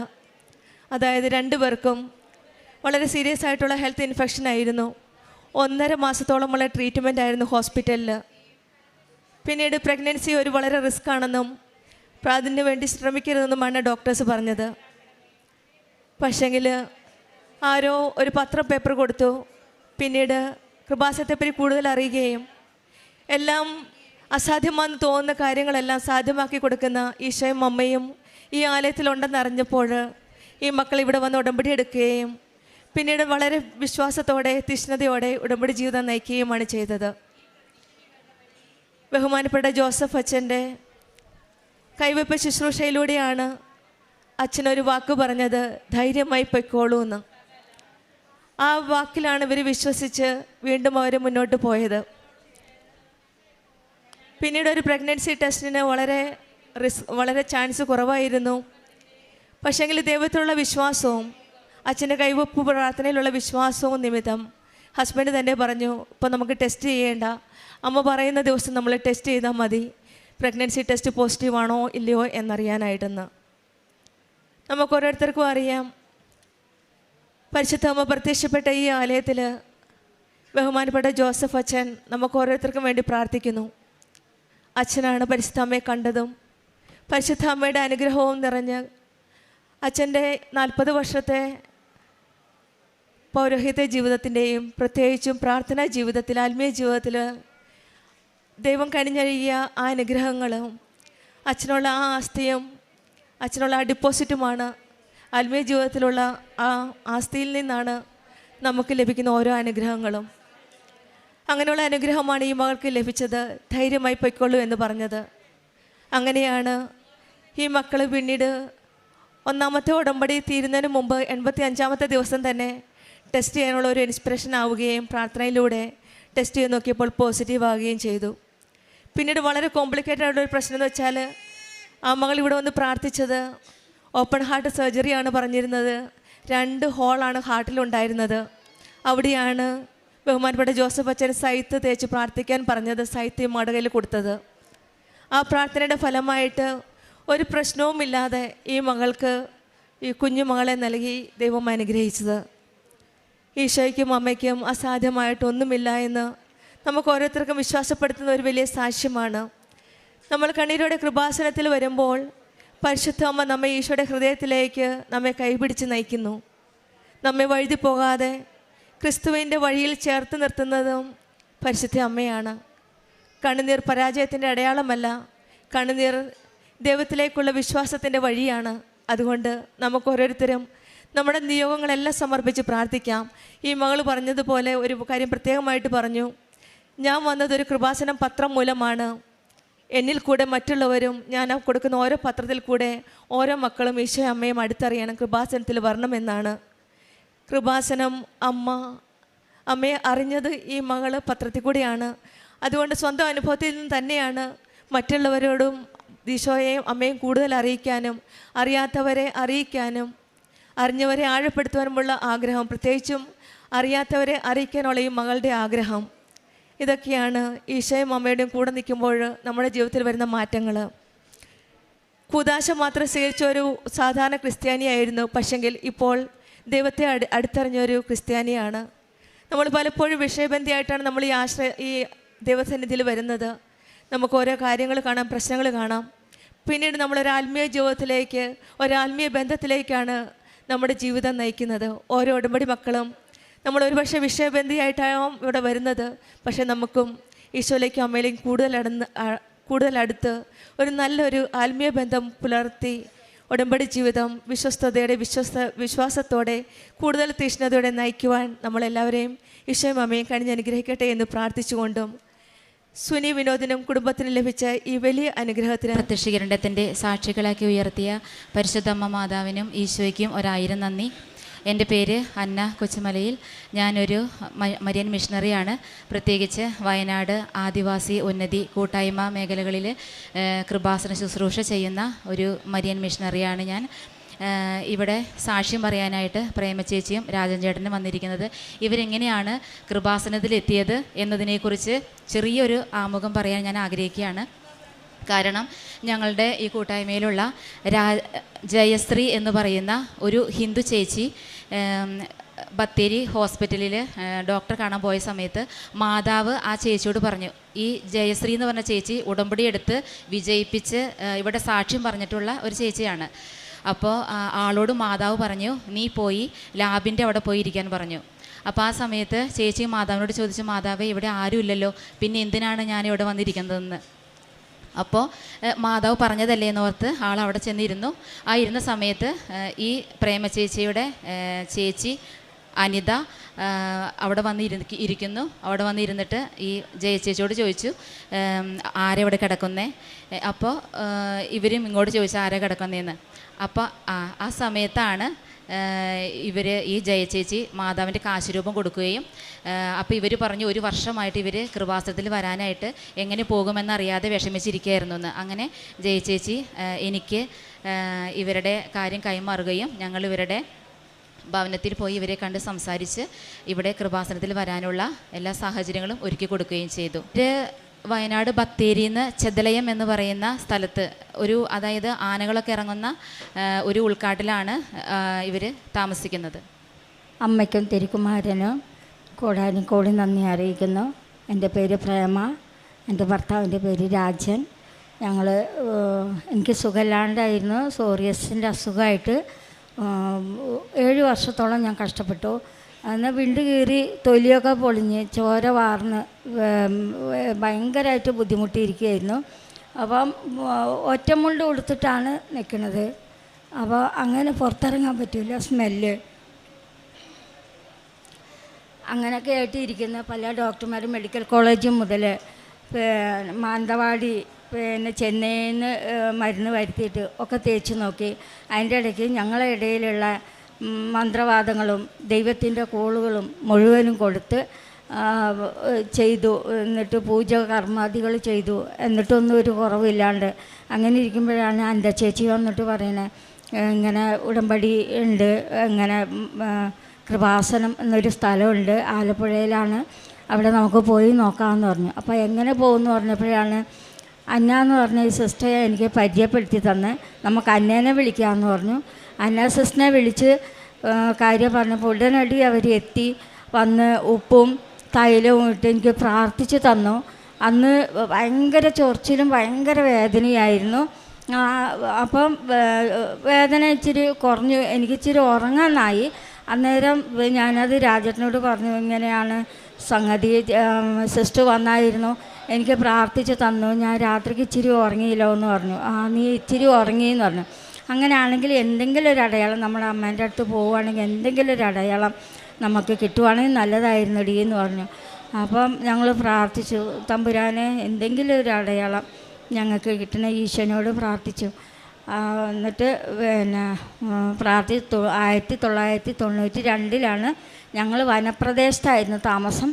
വനപ്രദേശത്ത് ഞങ്ങൾക്ക് കൈവശരേഖയിൽ അളന്നത് 1992 അളന്നിട്ട് എല്ലാവർക്കും കൈവശരേഖ കിട്ടി. ഞങ്ങൾക്ക് മാത്രം കിട്ടിയില്ല. അതിനെക്കുറിച്ച് ഞങ്ങൾ മറന്നിരുന്നു. പക്ഷെ അന്ന് പറഞ്ഞപ്പോൾ ഒന്ന് എടുത്ത് പറഞ്ഞിരുന്നുള്ളൂ. ഒരുപാട് അപേക്ഷകൾ ഫോറസ്റ്റ് ഓഫീസിലും വില്ലേജിലും ട്രൈബൽ ഓഫീസിലൊക്കെ കൊടുത്തു. ഒന്നും ഞങ്ങൾക്ക് കിട്ടിയിരുന്നില്ല. അങ്ങനെ ഇരിക്കുകയാണ് ഈ ഒരു കാര്യം പറഞ്ഞത്. നമുക്ക് പ്രാർത്ഥിക്കാമെന്ന് പറഞ്ഞു. പ്രാർത്ഥിക്കാനൊന്നും അറിയില്ല. ഞങ്ങളിങ്ങനെ പറഞ്ഞു, അമ്മ മാതാവേ ഈശോയെ ഞങ്ങൾക്ക് ഇതെങ്ങനെയെങ്കിലും കിട്ടണമെന്ന് പറഞ്ഞു. അങ്ങനെ പറഞ്ഞ് ഞങ്ങൾ ഇരുന്നു. ഞങ്ങൾ 14 മാസം 25 വർഷത്തിൽ ഞങ്ങളിവിടെ വന്നു പ്രാർത്ഥിച്ചു ഉടമ്പടി എടുത്തു കഴിഞ്ഞ് 8 ദിവസം വീട്ടിൽ ചെന്ന് ഉടമ്പടി എടുത്തു കഴിഞ്ഞ് 8 ദിവസം ഉപ്പ് വെള്ളത്തിലിട്ട് കുളിക്കുമായിരുന്നു. തൈലം കുരിശ് വരച്ച് പ്രാർത്ഥിക്കുമായിരുന്നു. 8 ദിവസത്തിനുള്ളിൽ എൻ്റെ അസുഖങ്ങളൊക്കെ മാറി, ചൊറിച്ചിലൊക്കെ മാറി. അതേപോലെ ഞങ്ങളുടെ ഈ കൈവശരേഖ ഫോറസ്റ്റ് വകയിലായിരിക്കുന്ന ഈ ഭൂമിയാണല്ലോ, ആ കൈവശരേഖ ഞങ്ങൾക്ക് കിട്ടി. അങ്ങനെ അമ്മ മാതാവും ഈശോയും ഞങ്ങളെ അനുഗ്രഹിച്ചു. വാങ്ങാനായിട്ട് പോകാൻ വണ്ടിക്കൂലി ഇത്തിരി കുറവായിരുന്നു. എന്തായാലും 2 പേർക്കും പണിയില്ല. മോൻ പണിയെടുത്ത് വന്നാൽ കൂലിപ്പണിക്കാരാണ്. അപ്പോൾ അങ്ങനെ ഇരിക്കുകയാണ്. ഞാൻ പറഞ്ഞു, അയ്യോ നമ്മളെങ്ങനെയാണ് ഇത് വാങ്ങാൻ? ട്രൈബൽ ഓഫീസിൽ പോകാമെന്ന് പറഞ്ഞു. അപ്പോൾ ട്രൈബൽ ഓഫീസിൽ പോകാമെന്ന് പറഞ്ഞപ്പോൾ ഏട്ടൻ പറഞ്ഞ എന്തെങ്കിലും ചെയ്യാടി, നോക്കാം നാളെ ആവട്ടെ എന്ന് പറഞ്ഞു. അങ്ങനെ പറഞ്ഞിരിക്കുമ്പോൾ കൗൺസിലർ വിളിച്ചു പറയുന്നു, പ്രേമചേച്ചി നിങ്ങൾ ട്രൈബലിലേക്ക് പോകണ്ട, നിങ്ങളുടെ കൈവശരേഖ ഞങ്ങൾ വീട്ടിൽ കൊണ്ടുവന്ന് തരാമെന്നും പറഞ്ഞ് പിറ്റേ ദിവസം വീട്ടിൽ കൊണ്ടുവന്ന് എനിക്കിത് ഈ കൈവശരേഖ തന്നു. അങ്ങനെ ഇരിക്കെ ഞങ്ങളുടെ വീടിൻ്റെ തൊട്ട മൂലയ്ക്ക് തന്നെ ഒരു തെങ്ങ് ഇരിപ്പുണ്ട്. ആ തെങ്ങ് മൊത്തം നല്ല കായയായിരുന്നു. അത് പെട്ടെന്ന് എന്താണെന്നറിയാം, മണ്ടേരി പിടിച്ച് അതിൻ്റെ മടലയൊക്കെ പൊളിഞ്ഞു പോയി, മേലൊക്കെ പോയി, അടിമടല മാത്രമേ ഉണ്ടായിരുന്നുള്ളൂ. എന്നിട്ട് ഞാനെന്താക്കി, ഉപ്പ് കൊണ്ടുപോയി അതിൻ്റെ ചോട്ടിലിട്ടു. അമ്മ മാതാവേ ഈശോയെ ഞങ്ങൾക്ക് ഇതിങ്ങനെ മണ്ടേരി വന്നു പോയല്ലോ, എന്താ വെച്ചപ്പോൾ ചെയ്യുക എന്നും പറഞ്ഞ് പ്രാർത്ഥിച്ചു. ഞങ്ങൾ കഴിഞ്ഞ് കുറേ നാളുകൾക്ക് കഴിഞ്ഞപ്പോൾ ചെറിയ കൂമ്പെടുത്തു. ഇപ്പം അതിനകത്ത് തേങ്ങ കായ്ച്ചു തുടങ്ങി, പൂക്കലയിട്ട് തേങ്ങ കായ്ച്ചു തുടങ്ങി. ഈശോയ്ക്കും അമ്മയ്ക്കും പിന്നെയും നന്ദി അർപ്പിക്കുന്നു.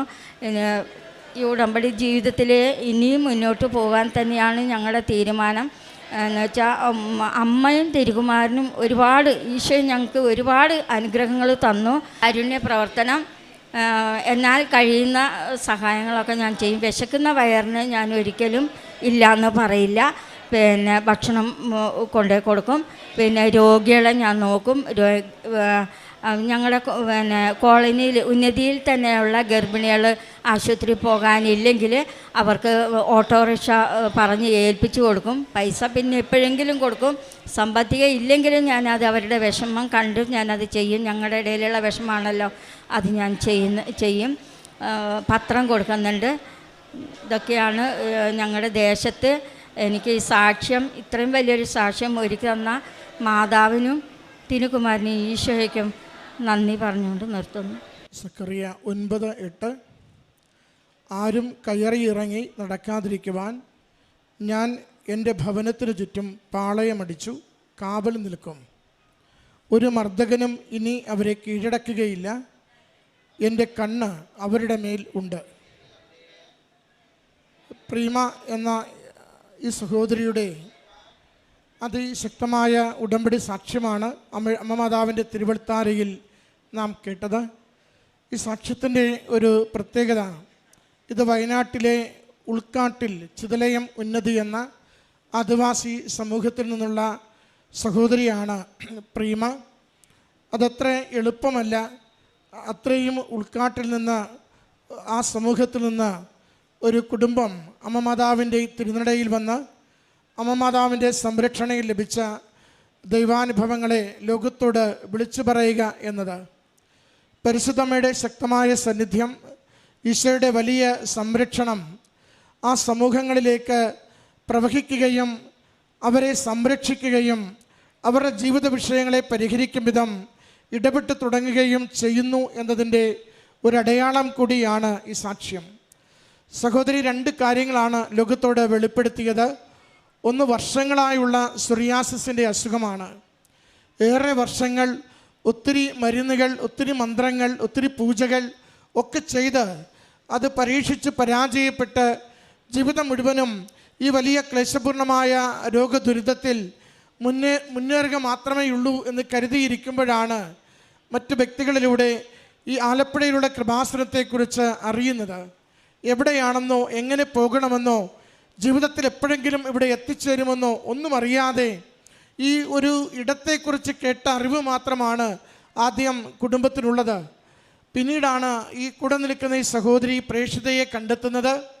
ആ പ്രേക്ഷിതയെ പല കാര്യങ്ങൾക്കായി ഓരോ ഇടങ്ങളിൽ ഓരോ ആദിവാസി ഉന്നതികളിലും കയറി ഇറങ്ങി കൃപാസന മാതാവിൻ്റെ ശുശ്രൂഷകയായി സുവിശേഷത്തെ കൈമാറുന്ന, ദൈവസ്നേഹത്തെ കൈമാറുന്ന ജീവിത വിഷയങ്ങളെ ഏറ്റെടുത്ത് അമ്മ മാതാവിന് സമർപ്പിച്ച് അമ്മയുടെ സഹായം എത്തിക്കുന്ന പ്രേക്ഷിതയായി ഇങ്ങനെ ഉന്നതിയിൽ എത്തുമ്പോഴാണ് ചുതലയും ഉന്നതിയിൽ ഈ അമ്മയും ജീവിത പങ്കാളിയും അവരുടെ ജീവിത ദൈന്യതയെക്കുറിച്ച് ഏൽപ്പിച്ചു പറയുന്നത്. അങ്ങനെയാണ് മറ്റ് ചിലരോടൊപ്പം ഇവിടെ വന്ന് അമ്മ മാതാവിൻ്റെ തിരുനടയിൽ ഉടമ്പടി എടുക്കുന്നത്. സഹോദരി പറയുന്നുണ്ട്, ആദ്യം ആ ഉന്നതിയിൽ വെച്ച് തന്നെ, ഊരിൽ വെച്ച് തന്നെ അമ്മ മാതാവിൻ്റെ ഉടമ്പടി തൈലവും ഉപ്പും ചേർത്ത് ആ സൊറിയാസിസുള്ള ഇടങ്ങളിലൊക്കെയും കുരിശു വരച്ച് വിശ്വാസ പ്രമാണം ചൊല്ലി ആ തൈലം പൂശി പ്രാർത്ഥിക്കുമ്പോൾ വല്ലാത്ത നീറ്റലും ഭയങ്കര ചൂടുമായി ആ ദിവസങ്ങളിൽ അനുഭവപ്പെട്ടു. രാത്രികളിൽ അല്പം കൂടി ഒന്ന് ഉറങ്ങുവാൻ സാധിച്ചു. എന്നിട്ടാണ് ഈ സഹോദരിയോടൊപ്പം ഇവിടെ അമ്മയുടെ തിരുനടയിലെത്തി ഉടമ്പടി എടുക്കുന്നത്. ഉടമ്പടി എടുത്ത് തിരികെ ചെന്ന് 8 ദിവസങ്ങൾ കൊണ്ട് തൈലം പൂശി കുരിശു വരച്ച് വിശ്വാസ പ്രമാണം ചൊല്ലി പ്രാർത്ഥിക്കുന്നതിലൂടെ ആ ശരീരത്തിലുണ്ടായിരുന്ന ഏറെ വർഷങ്ങൾ പഴക്കമുള്ള ഒത്തിരി മരുന്നും മന്ത്രവും പൂജയും ചെയ്ത് യാതൊരു പ്രയോജനവുമില്ലാതിരുന്ന സൊറിയാസിസിൻ്റെ മുഴുവൻ രോഗവും ശരീരത്തിൽ നിന്ന് അപ്രത്യക്ഷമായതാണ് സഹോദരി എൽത്താരയിൽ സാക്ഷ്യപ്പെടുത്തിയത്. ദൈവനാമത്തെ മഹത്വപ്പെടുത്തുവാൻ, അമ്മയുടെ അരികിൽ വിശ്വാസത്തോടെ ജീവിതത്തെ സമർപ്പിക്കുവാൻ തയ്യാറാകുമ്പോൾ അമ്മ മാതാവ് ഈശോയിലൂടെ എത്ര കണ്ട് കുടുംബത്തിന് സംരക്ഷണം നൽകിയെന്ന് ഏറ്റുപറയുകയാണ്. മറ്റൊന്ന്, പട്ടയമില്ലാത്ത അവസ്ഥ. പലർക്കും അത് ലഭിക്കുന്നുണ്ട്. കാടിനുള്ളിലായതുകൊണ്ട്, സർക്കാർ ഭൂമിയായതുകൊണ്ട് പട്ടയം കിട്ടാതെ ഏറെ വർഷങ്ങളായി ക്ലേശിക്കുമ്പോൾ അമ്മയുടെ അരികിൽ അതും നിയോഗം എഴുതി സമർപ്പിച്ച് അല്പനാളുകൾ കഴിയുമ്പോൾ പ്രത്യേക അധ്വാനവും പരിശ്രമവുമില്ലാതെ അമ്മ മാതാവും ഈശോയും കൂടി പട്ടയം കരങ്ങളിലെത്തുന്ന വിധത്തിൽ കാര്യങ്ങൾ ക്രമീകരിച്ചു കൊടുത്തതിനെയാണ് സാക്ഷ്യപ്പെടുത്തിയത്. പ്രിയമുള്ളവരെ, ചെറിയ കാര്യങ്ങളല്ല. രോഗത്തിൻ്റെ സൗഖ്യമാണെങ്കിലും സർക്കാരിൻ്റെ കയ്യിൽ നിന്ന് പട്ടയം കരങ്ങളിലേക്ക് ലഭിക്കുന്ന വിഷയമാണെങ്കിലും അമ്മ ഏറ്റെടുത്ത് ഒരു പുതിയ പ്രദേശത്ത് തൻ്റെ സന്ദേശത്തെയും സാന്നിധ്യത്തെയും അറിയിച്ചുകൊണ്ട് തൻ്റെ സുവിശേഷത്തെയും തൻ്റെ സ്നേഹത്തെയും താൻ ഇടപെട്ട് തൻ്റെ മകനിലൂടെ നൽകുന്ന രക്ഷയെയും കുറിച്ച് ഒരു പുതിയ വർത്തമാനം ലോകത്തിൻ്റെ അതിർത്തികളിലേക്ക് എത്തിക്കുകയാണ്. അതിൻ്റെ സാക്ഷ്യമാണ് ഈ കുടുംബം ഈ അൾത്താരയിൽ പങ്കുവച്ചത്. ഈ കുടുംബത്തിന് അമ്മയിലുള്ള ശരണപ്പെടൽ വിശ്വാസം നൽകിയതിന്, സൗഖ്യം നൽകിയതിന്, ഭൗതിക ജീവിതത്തിൽ ലഭിച്ച നന്മകൾക്ക് അമ്മയ്ക്കും ഈശോയ്ക്കും നന്ദി പറഞ്ഞുകൊണ്ട് കരങ്ങളടിച്ച് ഈ സാക്ഷ്യം നമുക്ക് സമർപ്പിക്കാം.